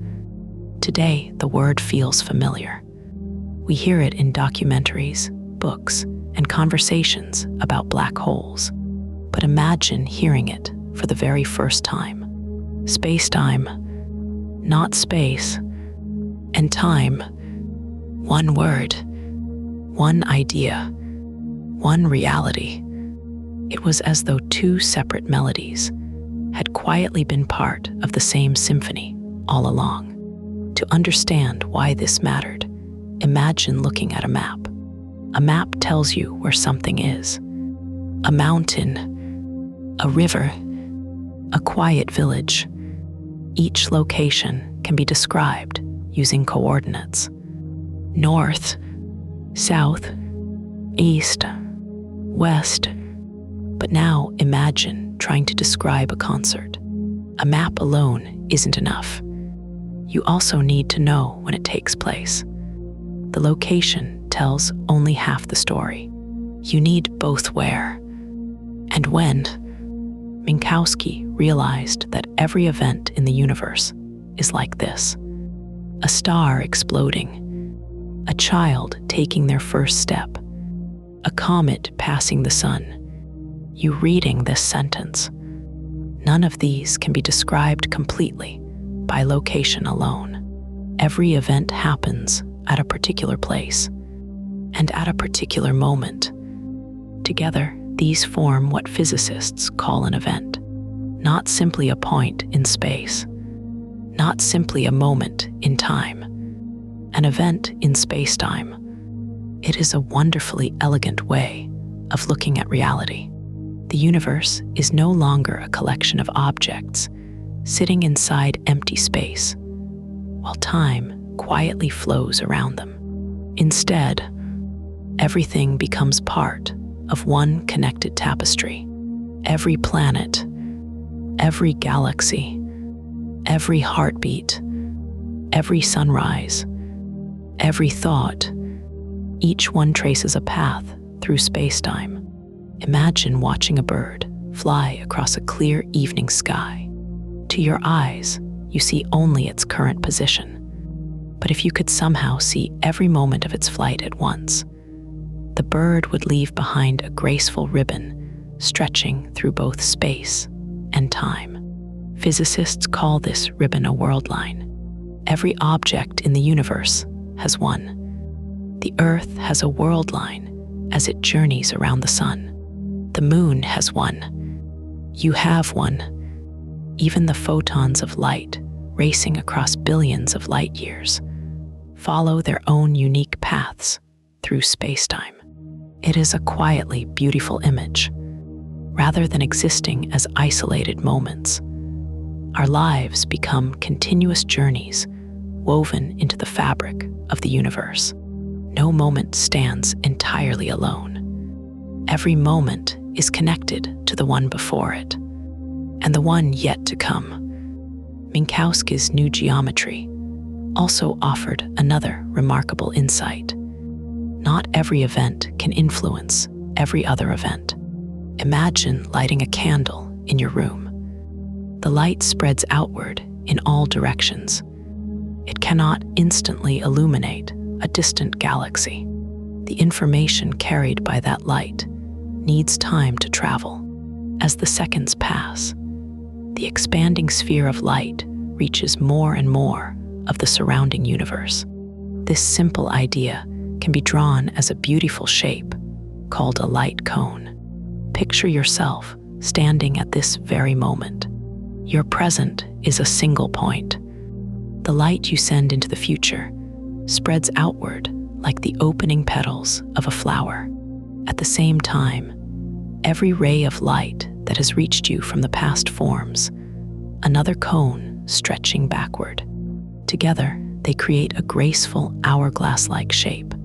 Everything inside your future light cone can, in principle, be affected by what you do today. Everything inside your past light cone could have influenced you. Everything outside those cones is simply too far away. No signal traveling at or below the speed of light could connect those events in time. The universe has a built-in structure, a quiet order.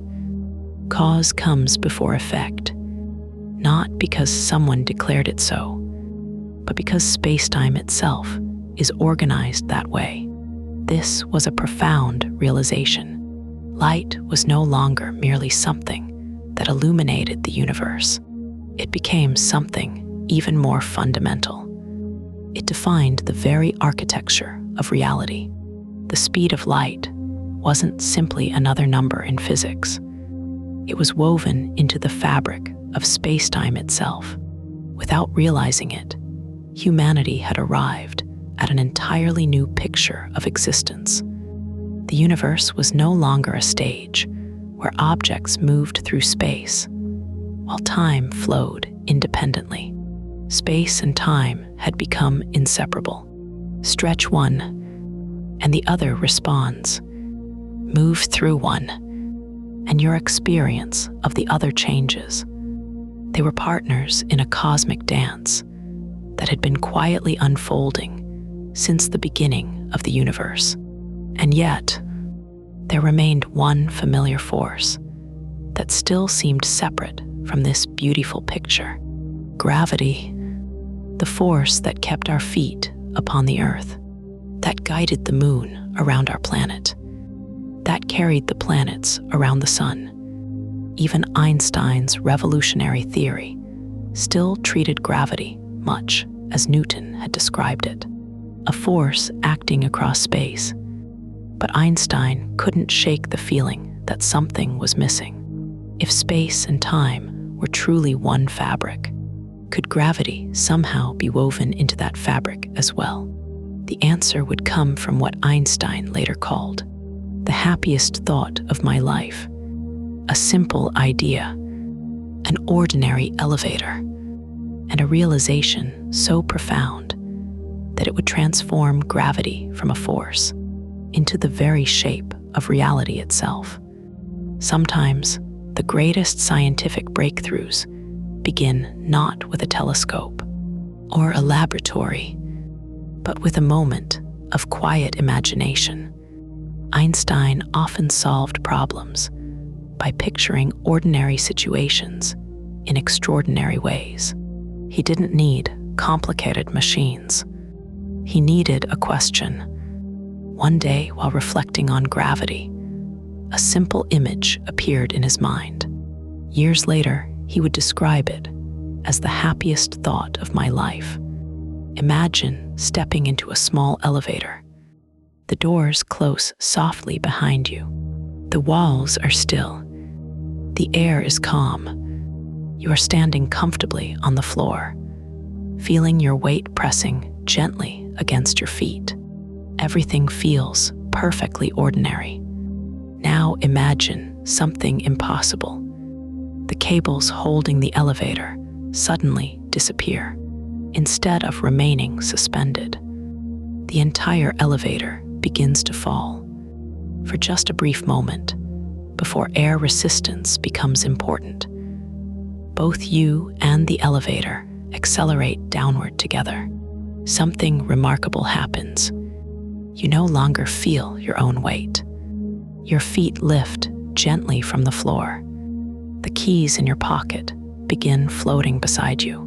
A loose sheet of paper drifts quietly through the cabin. Inside the elevator, it feels almost as though gravity has disappeared.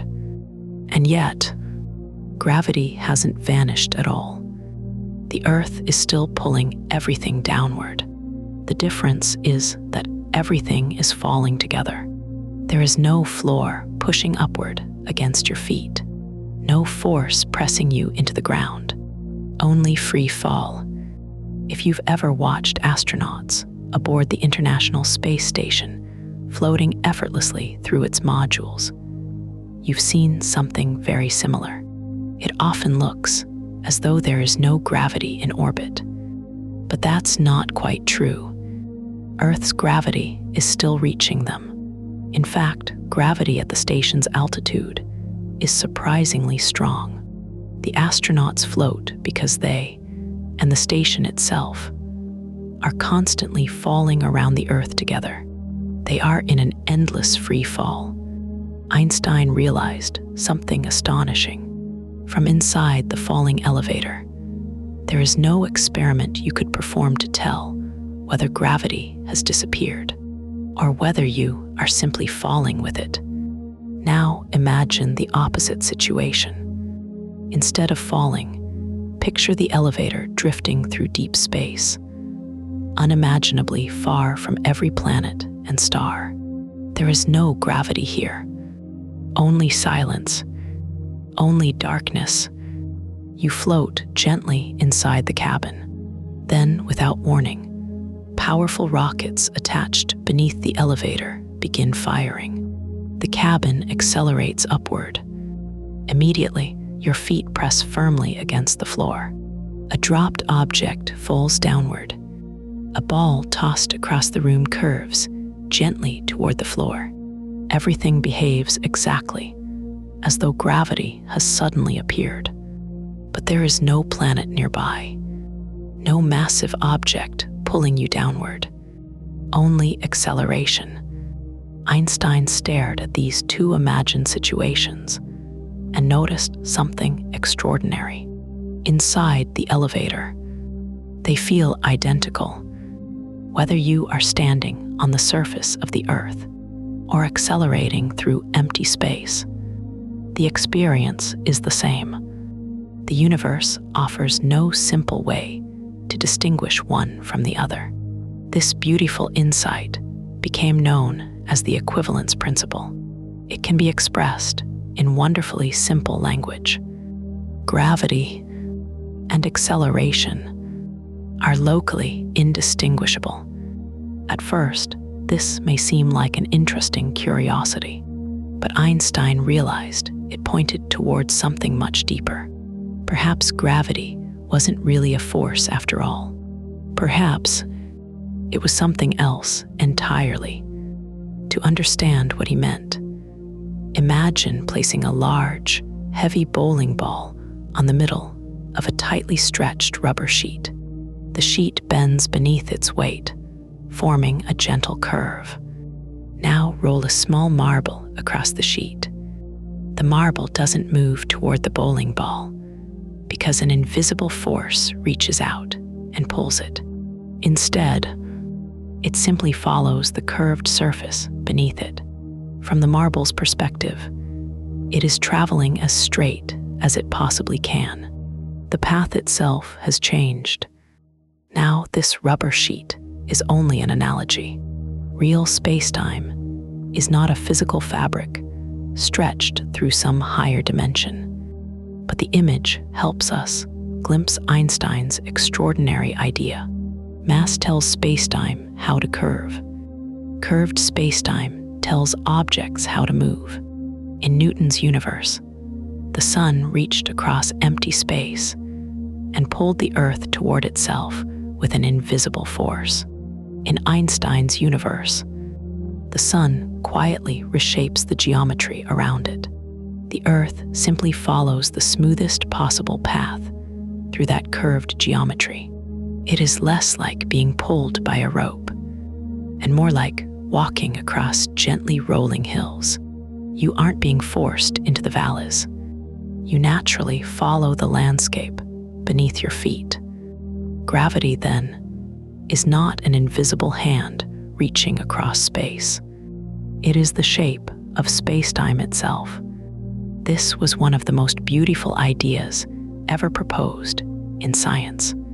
It explained why all objects fall at the same rate when air resistance is ignored. A feather and a hammer experience the same gravitational geometry. The famous demonstration performed on the moon by astronaut David Scott, where both struck the lunar surface together, beautifully confirmed this everyday consequence of Einstein's deeper insight. The universe had become even stranger. Space was no longer merely where things existed. Time was no longer simply what clocks measured. Together, they formed a flexible geometry that could be stretched, curved, and reshaped by matter and energy. The planets were no longer circling the sun because of an invisible pull. They were following the natural curves written into spacetime itself. Imagine looking at a river from high above. Leaves floating on its surface seem to weave gracefully around each bend. The leaves are not choosing those paths. They are simply following the shape of the water. In much the same way, planets, stars, and galaxies drift through the invisible contours of spacetime. The universe is filled with motion, yet underneath, it all lies a quiet geometry guiding every journey. It was a breathtaking picture of reality. Elegant, simple, unexpected, but beautiful ideas in science are never enough on their own. No matter how graceful a theory may seem, nature always has the final word. Einstein had made a bold prediction. If spacetime truly bends around massive objects, then even light itself, which has no mass, should follow those curves. It sounded almost unbelievable. Could starlight really bend as it passed near the sun? The answer would require an expedition across the world, a total solar eclipse, and a handful of astronomers willing to test one of the boldest ideas ever imagined. In 1919, the universe would quietly reveal its answer. There is something quietly magical about a total solar eclipse. Even today, with calendars predicting the exact minute it will begin, people travel across continents just to stand beneath its shadow. For a few brief moments, the familiar daytime world changes.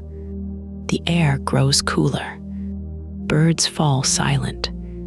The sky darkens into an eerie twilight. And where the brilliant sun once shone, a black circle hangs in the heavens, surrounded by a delicate crown of pale white light. For ancient civilizations, eclipses were often seen as signs from the gods. For scientists, they became opportunities, rare moments when nature briefly revealed something that was usually hidden. By the early 20th century, Einstein's new theory of gravity had made a remarkable prediction. If mass bends spacetime, and light always follows the geometry of spacetime, then light passing close to the sun should not travel in a perfectly straight line. Instead, it should bend ever so slightly around the sun. The effect would be tiny, so small that no one could notice it during an ordinary day. The sun's brilliant light completely overwhelms the stars surrounding it. But during a total solar eclipse, everything changes. The moon blocks the sun's dazzling surface. For a few precious minutes, the stars near the sun become visible. And if Einstein was right, those stars would appear to be ever so slightly out of place. Not because the stars had moved, but because their light had curved on its long journey to Earth. It was an astonishing idea. Imagine looking through the bottom of a clear glass filled with water. Objects on the other side appear slightly shifted because the light changes direction as it passes through the glass and water. Einstein suggested something even stranger. The light wasn't bending because it passed through a material. It was bending because spacetime itself was curved. The universe had no glass, no lens. Space itself had become the lens. To test this extraordinary prediction, British astronomer Arthur Eddington organized an ambitious expedition in 1919. In fact, two teams were sent. One traveled to the island of Principe, off the west coast of Africa. The other journeyed to Sobral in Brazil. Their destination was determined by one simple fact: only along those paths would the total eclipse be visible. Transporting delicate scientific equipment across oceans in the early 20th century was no small task. Heavy telescopes, glass photographic plates, precision instruments, everything had to survive long sea voyages and unpredictable weather. And then there was another challenge. Clouds. Months of preparation could be undone by a single overcast afternoon. Nature, as always, would decide whether the experiment could even take place. As the day of the eclipse arrived, the teams waited anxiously. On Principe, clouds drifted across the sky. For a time, it seemed as though the entire expedition might end in disappointment. But during the brief moments of totality, the clouds parted just enough.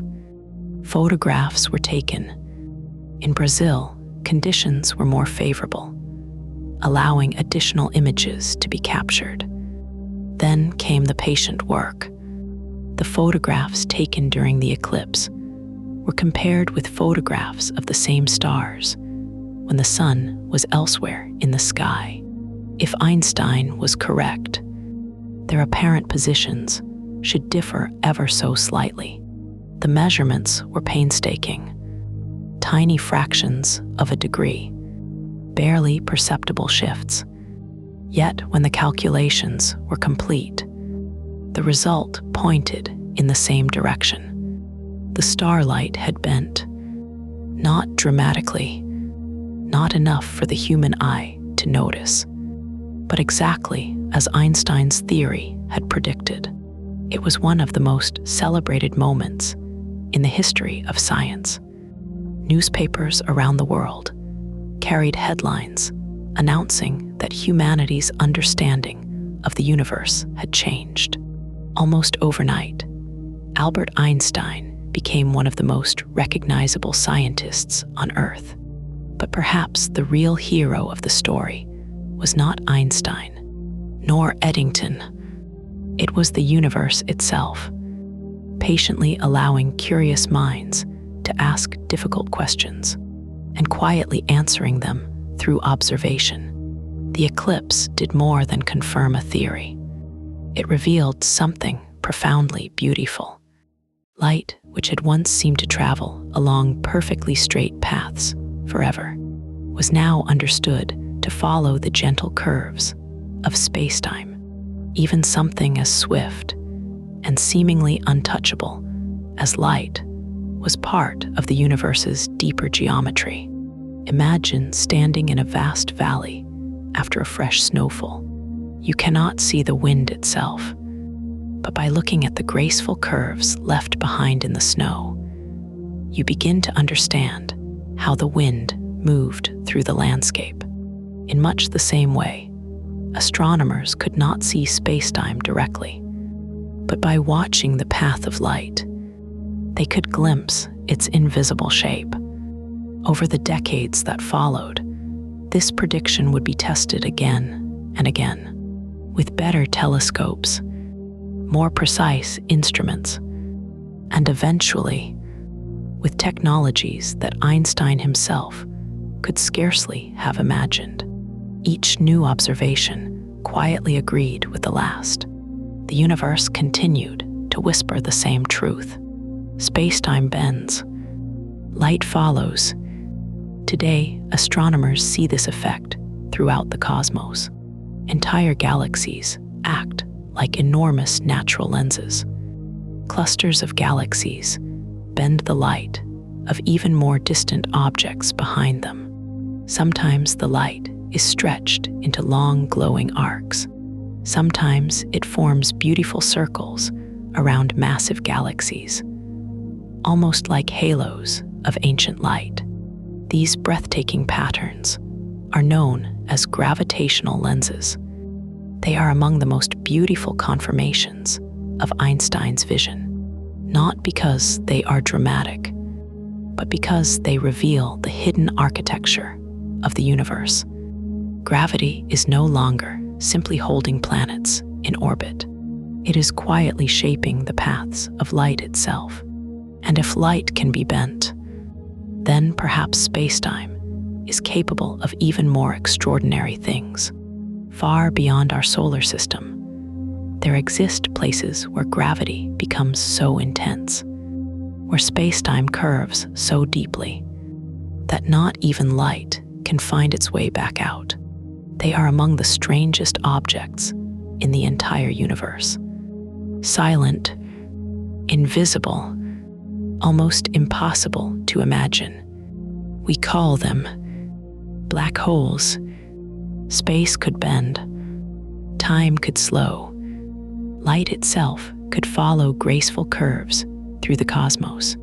It almost seemed as though reality had become wonderfully fluid.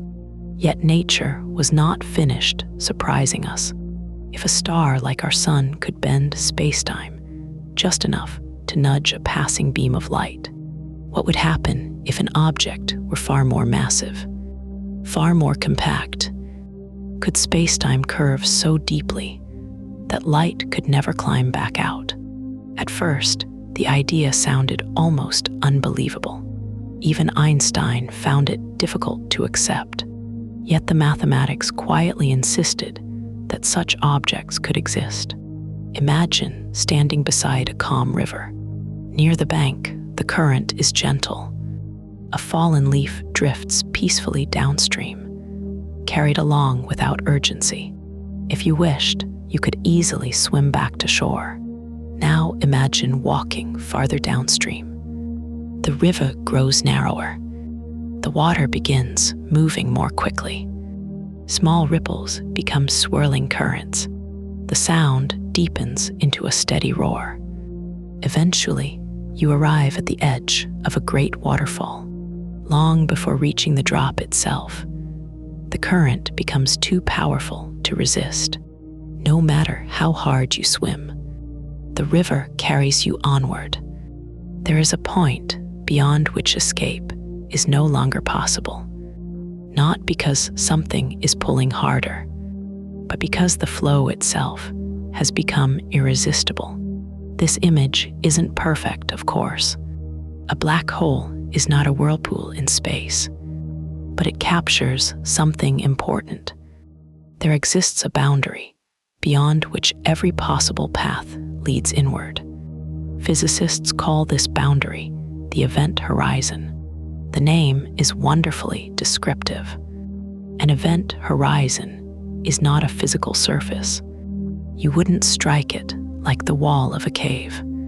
If you could somehow drift across it, there would be no sudden flash, no invisible barrier, no cosmic alarm announcing that you had crossed.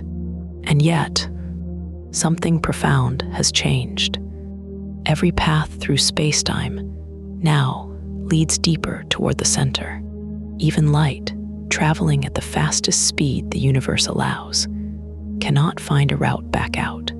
It is not trapped because gravity is pulling unusually hard in the old Newtonian sense. It is trapped because spacetime itself has become so dramatically curved that every future direction points inward. Imagine standing in a vast valley surrounded by gentle hills. From where you stand, countless paths lead away. North, south, east, west. Now imagine the valley becoming steeper and steeper until every trail slopes downward toward a single point. No matter which direction you choose, every road leads to the same destination. That, in a very loose sense, is what spacetime becomes near a black hole. The geometry itself changes. Black holes often sound frightening in popular culture. They are described as cosmic vacuum cleaners, endlessly wandering through space, swallowing everything in sight. the reality is much quieter, and in some ways, even more beautiful. If our sun were somehow replaced by a black hole of exactly the same mass, the Earth would continue orbiting almost exactly as it does today. The seasons would disappear because there would be no sunlight, but our orbit would remain remarkably similar. Gravity at great distances depends primarily on mass, not on whether that mass is a shining star or a black hole. The true difference appears only when you venture very close, closer than any planet in our solar system ever comes. Black holes are not hungry monsters reaching across the galaxy. They are simply regions where spacetime has been curved to an extraordinary degree. Some black holes form when massive stars reach the end of their lives. For millions of years, a star balances two opposing forces. Gravity pulls inward. The tremendous pressure produced by nuclear fusion pushes outward. The two remain in delicate harmony. But eventually, the star's fuel begins to run out. The outward pressure weakens. Gravity patiently takes over. The core collapses. For the most massive stars, that collapse continues until an event horizon forms. A black hole is born. It is a quiet ending, not the destruction of spacetime, but one of its most remarkable creations. And yet, despite their name, black holes are not completely invisible. We often discover them by watching the universe around them. Gas falling toward a black hole becomes unimaginably hot, glowing brightly before disappearing beyond the event horizon. Nearby stars may orbit an unseen companion, revealing its presence through their graceful celestial dance. Sometimes, astronomers observe entire galaxies whose central stars move far too quickly to be explained by visible matter alone. Hidden at their centers lie supermassive black holes, containing millions or even billions of times the mass of our sun. Nearly every large galaxy appears to possess one. Even our own Milky Way, deep within its heart, about 26,000 light-years away, resides a supermassive black hole known as Sagittarius, a asterisk. It sits there quietly, surrounded by countless stars tracing elegant paths through the curved spacetime it creates. In 2019, humanity witnessed something extraordinary. Using a global network of radio telescopes working together as one Earth-sized instrument, astronomers produced the first image of a black hole's shadow. Not the black hole itself, for no light escapes it, but the dark silhouette outlined by glowing gas swirling around the event horizon. It was a softly glowing ring surrounding a central darkness. Simple, almost serene, a photograph of curved spacetime made visible. Years later, a similar image was captured of Sagittarius, a asterisk, the quiet giant at the center of our own galaxy. For the first time in history, humanity had not merely imagined black holes. We had glimpsed the shadows they cast upon the universe. It was another quiet triumph of curiosity, a reminder that ideas born in thought experiments could eventually become things we observe with our own instruments. The universe had once again proven more extraordinary than imagination alone. But perhaps the most remarkable discovery was still waiting. Einstein's equations suggested that curved spacetime should not always remain perfectly still. If massive objects move, if stars orbit one another, if black holes collide, then spacetime itself should ripple, not metaphorically, literally. like gentle waves spreading across a vast cosmic ocean. For decades, those ripples remained only a prediction, too small to detect, too delicate to measure. Many wondered whether humanity would ever hear them. The answer would not arrive until more than 100 years later, when the universe itself would whisper, and for the very first time, we would learn how to listen. There are many ways to explore the universe. For thousands of years, we have looked upward with our eyes. Later, we built telescopes that gathered visible light from distant stars. Then we learned to observe radio waves, infrared light, ultraviolet radiation, X-rays, and gamma rays. With each new window, the cosmos revealed another layer of its story. It is a little like listening to an orchestra. At first, perhaps you hear only the violins, beautiful but incomplete. Then, one by one, the cellos, flutes, horns, and drums join in. The melody becomes richer. The universe, too, has many voices, and for most of human history, we had heard only one of them. Einstein realized there might be another. In 1916, just a year after completing his theory of general relativity, he noticed something remarkable hidden within his equations. If spacetime could bend, perhaps it could also ripple. Imagine dropping a smooth pebble into a perfectly still pond. Tiny waves spread outward in widening circles. The water itself does not travel across the pond. Instead, the disturbance moves through it. Einstein suggested that something similar should happen in spacetime. Whenever enormous masses accelerate, especially when they orbit one another or collide, they should send tiny ripples outward through the fabric of the universe. He called them gravitational waves. Unlike ordinary waves traveling through water or air, these waves needed no medium. They were not moving through spacetime. They were movements of spacetime itself. It was a wonderfully strange idea. Imagine stretching a giant sheet across an enormous field. If someone gently shakes one corner, the entire sheet trembles, ever so slightly. Now imagine that sheet extending across the whole universe. Whenever black holes dance together, whenever neutron stars spiral toward one another, the cosmic sheet shivers. Those tiny vibrations race outward at the speed of light, across galaxies, across millions, sometimes billions, of light years. Eventually, if the wave passes through our own solar system, it washes silently over the Earth. The remarkable thing is that we would never notice it, not with our senses, not even with the most precise, ordinary instruments.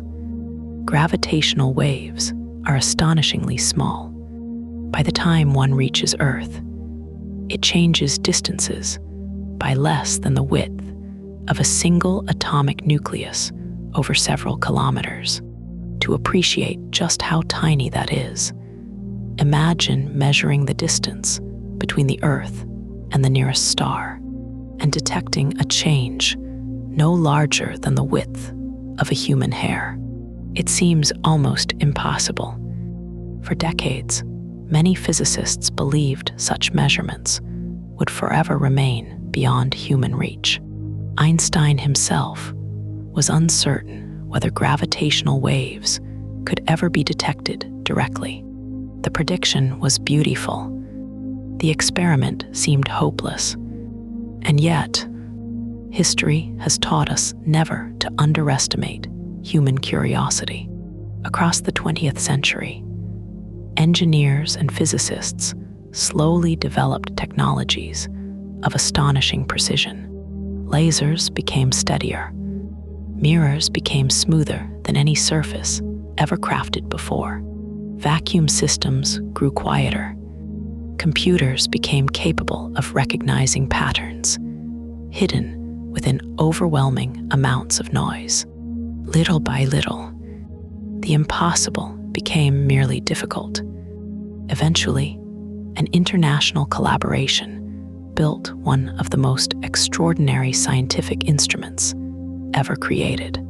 It was called LIGO, the Laser Interferometer Gravitational Wave Observatory. Rather than using one giant telescope, LIGO built two enormous detectors in the United States. Each detector consisted of two perfectly straight tunnels, arranged in the shape of a giant L. Each arm stretched 4 kilometers long. Inside them, laser beams bounced endlessly between mirrors, polished to extraordinary perfection. The idea was beautifully simple. If a gravitational wave passed through Earth, spacetime itself would stretch in one direction and compress in the other by an unimaginably tiny amount. The laser beams would travel slightly different distances. The change would be almost absurdly small, but if the instrument were sensitive enough, it could notice. For years, LIGO listened, not to sound. Space is almost entirely silent. It listened instead to geometry itself, waiting patiently for spacetime to tremble. Then, on the morning of September 14, 2015, something happened. A faint signal appeared. It lasted only about 0.2 of a second. A tiny ripple, so delicate that it might easily have been mistaken for noise. But the same signal appeared at both detectors, separated by thousands of kilometers. The pattern matched Einstein's predictions almost perfectly. What had produced it? More than 1 billion years earlier, in a distant galaxy far beyond the Milky Way, 2 black holes had been orbiting one another. For countless ages, they spiraled ever closer, circling faster and faster, until in the final fraction of a second, they collided, not with an explosion in the ordinary sense, but with a tremendous release of energy, carried away as gravitational waves. For that brief instant, the collision radiated more power than all the stars in the observable universe combined. Then, silence. The ripples began their unimaginably long journey across the cosmos. They crossed empty intergalactic space, past countless galaxies, flowed quietly through our own Milky Way, swept across the Earth, and gently stretched LIGO detectors by less than 1,000th the diameter of a proton. After traveling for over 1 billion years, the universe had arrived with a message, and humanity had finally learned how to hear it. Scientists often describe this moment as opening a completely new sense. For centuries, we had only seen the universe.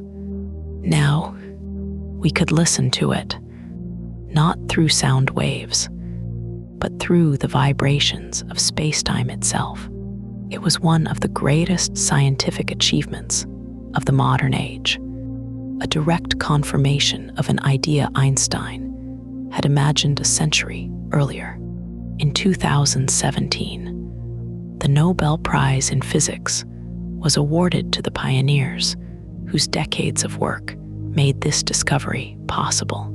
Yet perhaps the greatest reward was something far less tangible, a deeper conversation with the universe. Today, gravitational wave observatories continue listening. Each new detection tells another story. Black holes merging, neutron stars colliding, invisible events that no ordinary telescope could ever witness. The universe has become richer once again, not because it changed, but because our ability to understand it grew. And still, one profound mystery remains. Einstein's theory describes the universe on the largest scales with breathtaking accuracy. Quantum mechanics describes the smallest scales with equal brilliance. Each theory is among the greatest achievements of human thought. Each has been tested countless times. Each works astonishingly well.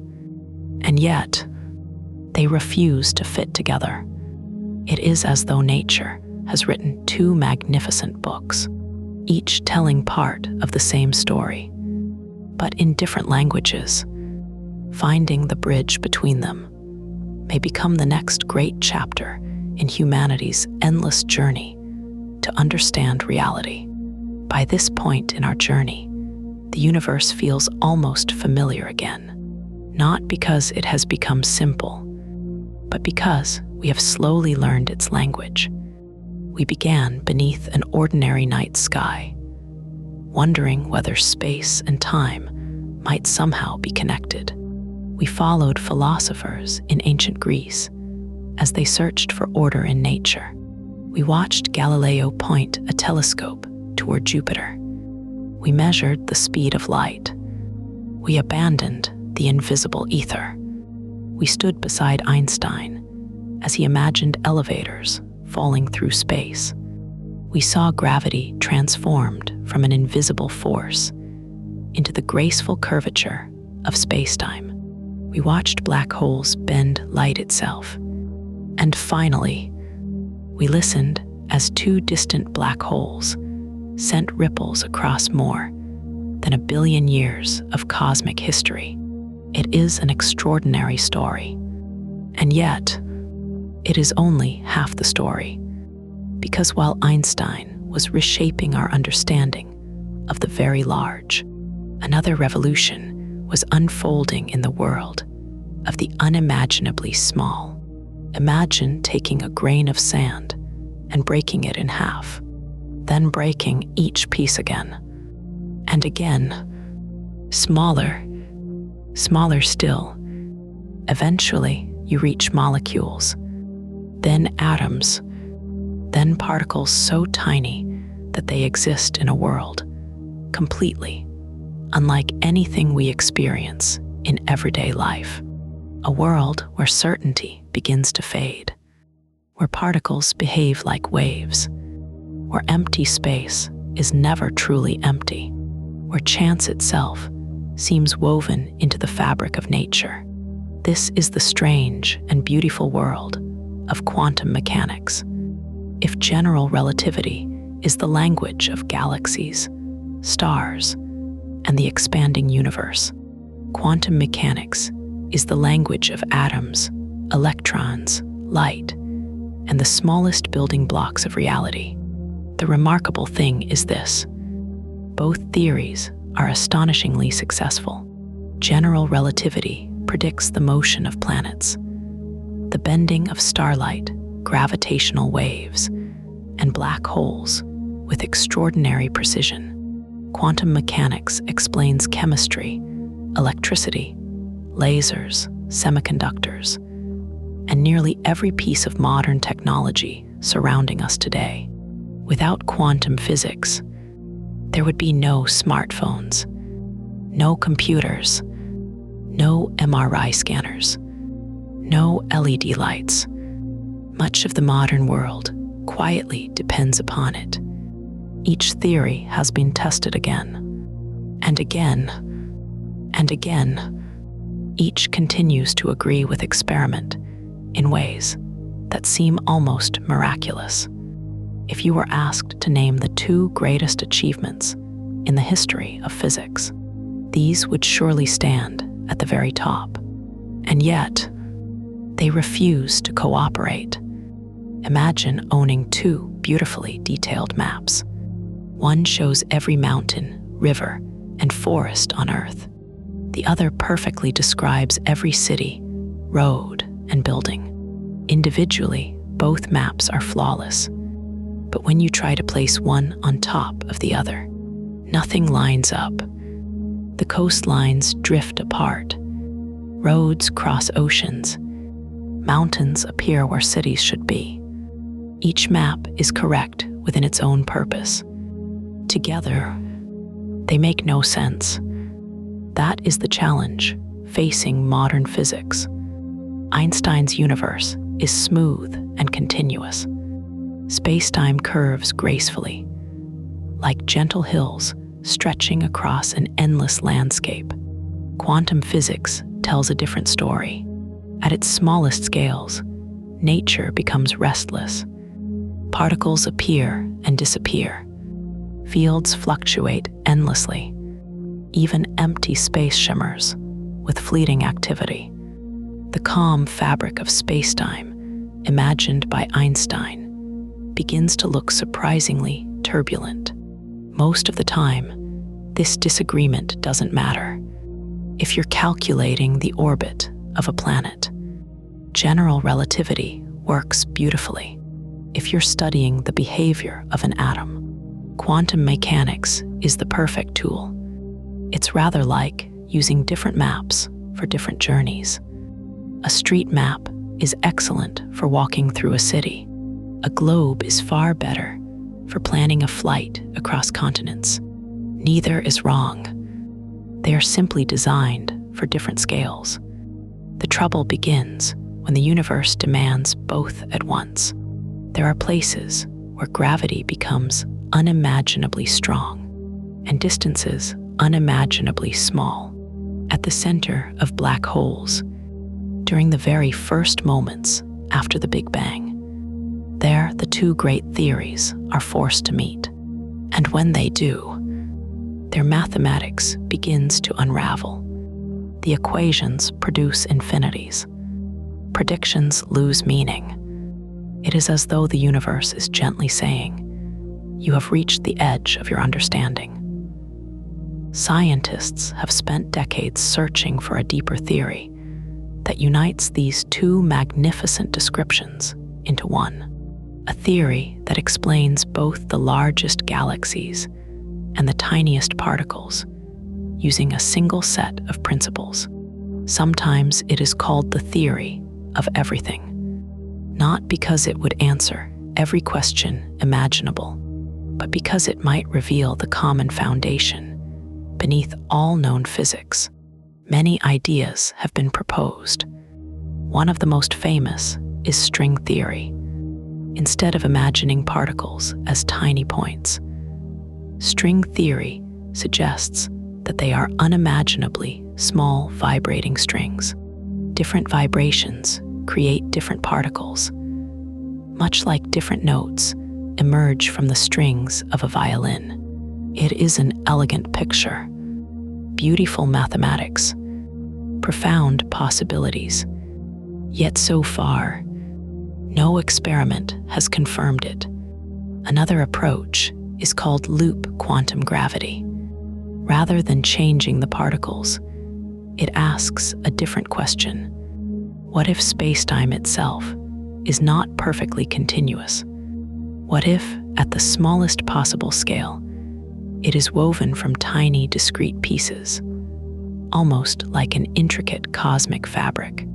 Again, the idea is fascinating. Again, the evidence remains incomplete. There are other possibilities too.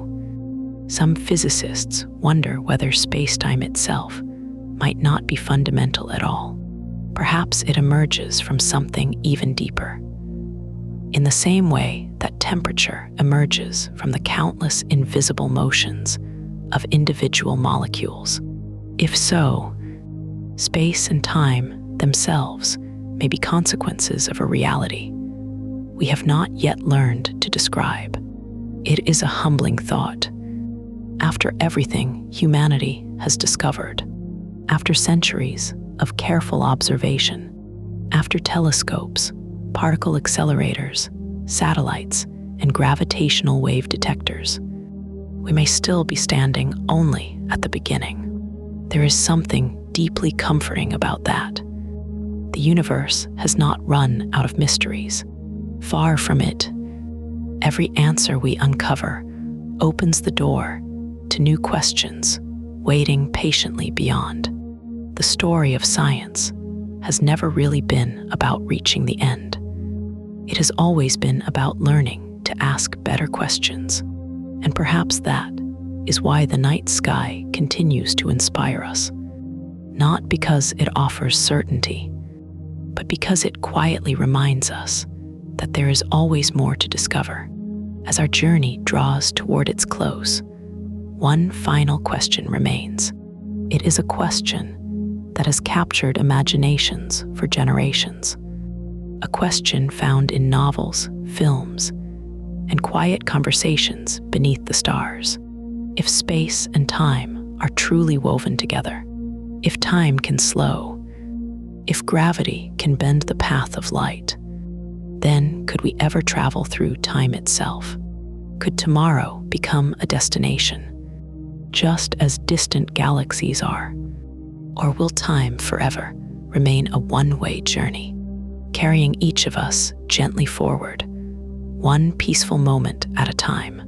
By this point in our journey, the universe feels almost familiar again, not because it has become simple, but because we have slowly learned its language. We began beneath an ordinary night sky, wondering whether space and time might somehow be connected. We followed philosophers in ancient Greece as they searched for order in nature. We watched Galileo point a telescope toward Jupiter. We measured the speed of light. We abandoned the invisible ether. We stood beside Einstein as he imagined elevators falling through space. We saw gravity transformed from an invisible force into the graceful curvature of spacetime. We watched black holes bend light itself. And finally, we listened as two distant black holes sent ripples across more than 1 billion years of cosmic history. It is an extraordinary story. And yet, it is only half the story.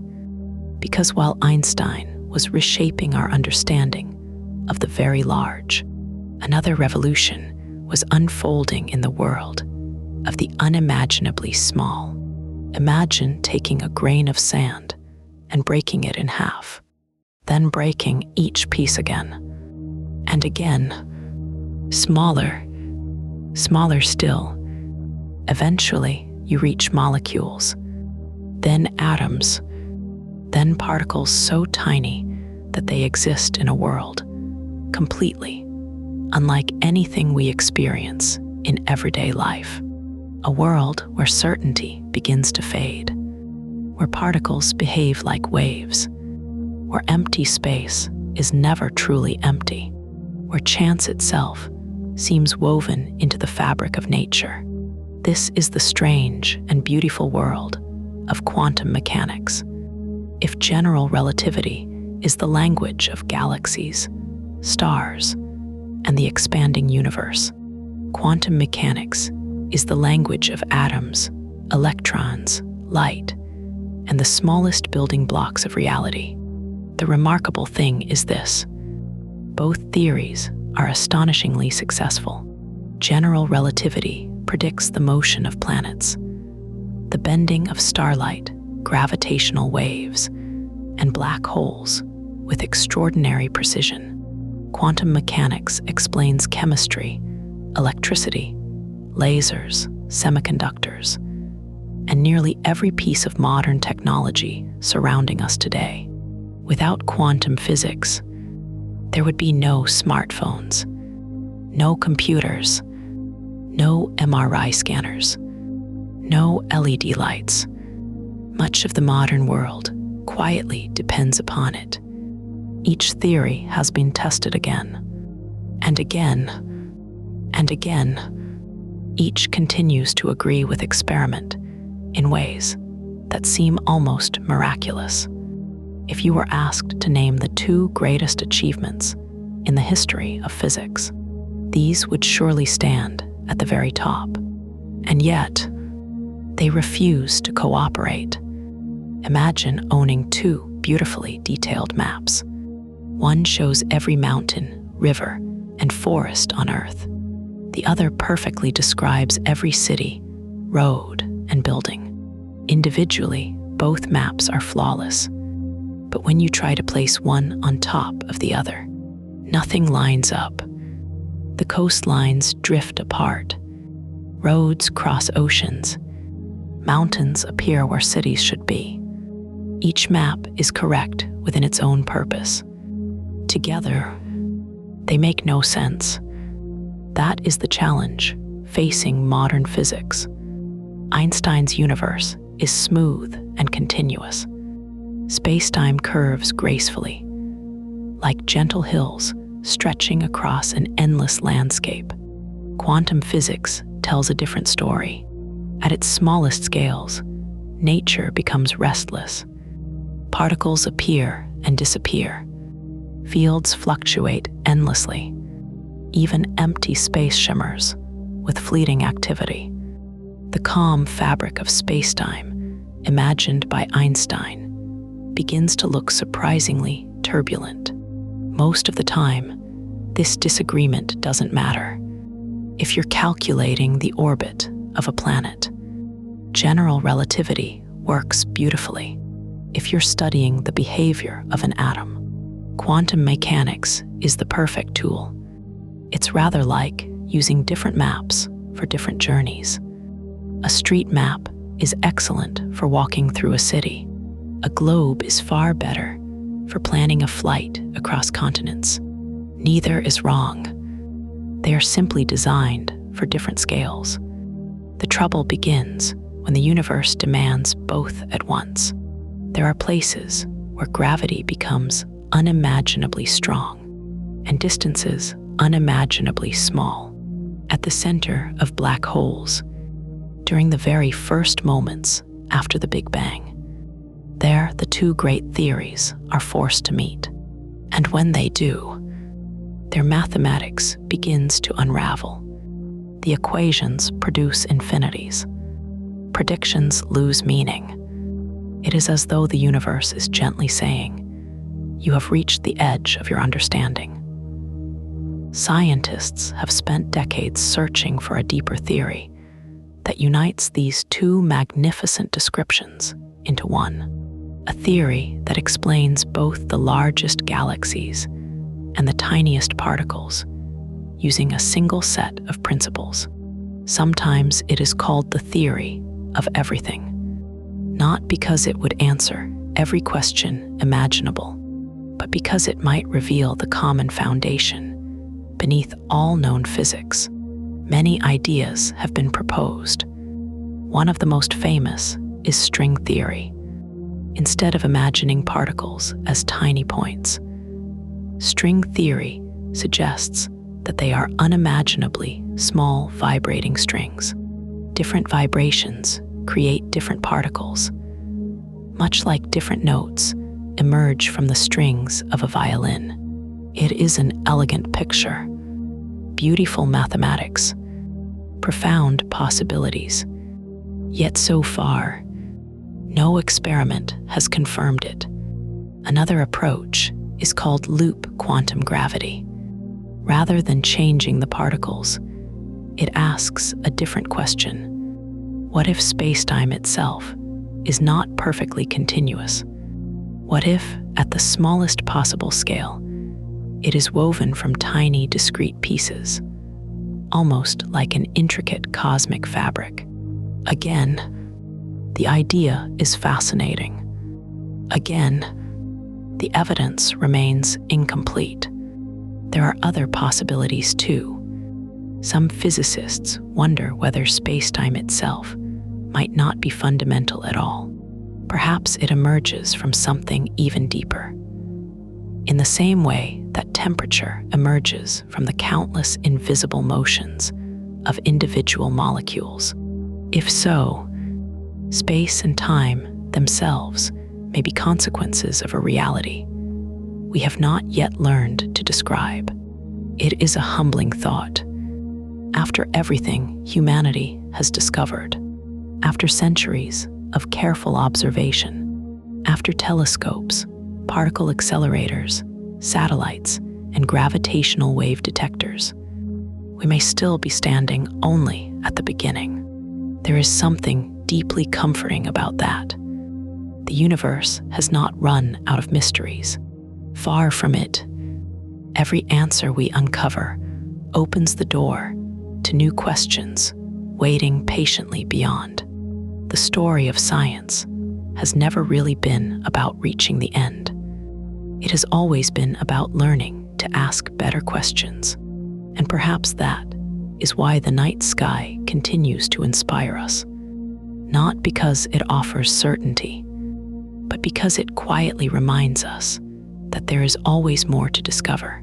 As our journey draws toward its close, one final question remains. It is a question that has captured imaginations for generations. A question found in novels, films, and quiet conversations beneath the stars. If space and time are truly woven together, if time can slow, if gravity can bend the path of light, then could we ever travel through time itself? Could tomorrow become a destination, just as distant galaxies are? Or will time forever remain a one-way journey, carrying each of us gently forward, one peaceful moment at a time? And so, our journey is gently coming to an end, not because the universe has run out of mysteries, but because every journey, no matter how beautiful, eventually arrives at a quiet place to rest. Tonight, we've traveled farther than any spacecraft, not through distance, but through understanding. We began with one simple question: what is space? And another that seemed just as ordinary: what is time? For thousands of years, those ideas appeared completely separate. Space was where things existed. Time was what clocks measured. Simple, comforting, certain. Then, little by little, humanity began asking deeper questions. Ancient philosophers searched for patterns hidden beneath nature. Galileo turned a telescope toward Jupiter and discovered that not everything revolved around the Earth. Scientists measured the speed of light and uncovered a number unlike any other in the universe. The invisible ether, once accepted almost without question, quietly disappeared beneath the weight of careful experiments. Then came a young patent clerk who dared to wonder what would happen if you could ride beside a beam of light. From that single act of imagination, our picture of reality changed forever. Time slowed, space contracted, the present itself became something different for different observers. Gravity was transformed from an invisible force into the graceful curvature of spacetime. Black holes became regions where reality bends beyond ordinary intuition. And more than a century later, humanity learned to hear faint ripples spreading across the universe from distant collisions between objects darker than the night itself. It is an astonishing story, not because it is filled with dramatic heroes or impossible battles, but because it is true. Every discovery grew from people asking honest questions, accepting uncomfortable evidence, and patiently changing their minds when nature revealed something unexpected. That may be the quiet strength of science. It does not ask the universe to agree with us. It asks us to learn from the universe. Perhaps that is why the night sky has always held such a gentle power over the human imagination. Long before cities filled the horizon with artificial light, people would step outside after sunset and look upward. They saw countless stars scattered across the darkness. Some imagined great celestial rivers.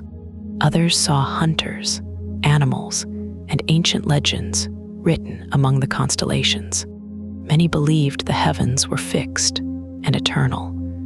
Today, we know those stars are suns, many with planets of their own. some larger than ours, some smaller. Their light has crossed unimaginable distances before reaching our eyes. The photons arriving tonight began their journeys years, centuries, sometimes millions of years ago. Every glance upward is also a glance backward through time. The universe has quietly turned the night sky into a library of ancient memories. And still, for all we have discovered, the greatest mysteries remain. We still do not know what dark matter truly is. We still do not understand why the universe's expansion is accelerating. We still cannot unite quantum mechanics with general relativity into one complete description of reality. We do not know whether spacetime is fundamental or whether it emerges from something deeper still. Perhaps future generations will answer these questions. Perhaps they will ask entirely new ones we cannot yet imagine. That has always been the way of science. Each generation inherits the curiosity of the last and leaves behind a few more pieces of understanding for the next. There is something deeply hopeful about that. No single person can understand everything. No lifetime is long enough. But together, across centuries, humanity slowly assembles a picture of reality. One observation, one experiment, one quiet idea at a time. If there is a single thread connecting every chapter of our journey, perhaps it is this. The universe did not become stranger because Einstein wrote new equations. The universe was always this way. The stars did not change. Space did not suddenly begin to curve. Time did not start flowing differently. Only our understanding changed. We learned to see what had always been there. In many ways, that is the greatest adventure of all. Not traveling across the stars, but expanding the boundaries of the human mind until it could glimpse the hidden architecture of reality itself. The story of spacetime is, in the end, also the story of us, a curious species living on a small rocky world, orbiting an ordinary star. In one quiet corner of an immense galaxy, we are tiny compared with the cosmos. And yet, through thought, observation, and imagination, we have learned to measure the age of the universe, to photograph the shadow of a black hole, to detect ripples in spacetime that began their journey before human civilization existed. There is something wonderfully humbling about that. The universe owes us no explanations, and still, it leaves clues, scattered like starlight across the darkness, waiting patiently for anyone willing to look. So the next time you find yourself beneath a clear night sky, perhaps you'll pause for just a moment, not to search for answers, but simply to notice. Notice the quiet. Notice the ancient light arriving from distant stars. Notice that every photon touching your eyes has traveled across an almost unimaginable universe, simply to reach this moment. And remember, you are not separate from that universe. The atoms in your body were forged inside stars that lived and died billions of years ago. The iron in your blood, the calcium in your bones, the oxygen in every gentle breath, all were born in the hearts of ancient suns. In a very real sense, the universe has spent nearly 14 billion years becoming aware of itself through curious minds like ours. That thought has always felt less like an ending and more like a beginning. So as your breathing grows a little slower and the day quietly drifts away, let the stars continue their silent journey overhead. Let galaxies spin beyond imagination. Let spacetime curve gracefully around worlds you'll never see. The universe will go on, calmly, patiently, just as it always has. And you can rest knowing that not every mystery needs to be solved tonight. Some are beautiful simply because they remain waiting. Thank you for sharing this quiet journey. Until our next voyage beneath the stars, sleep well and dream among the galaxies.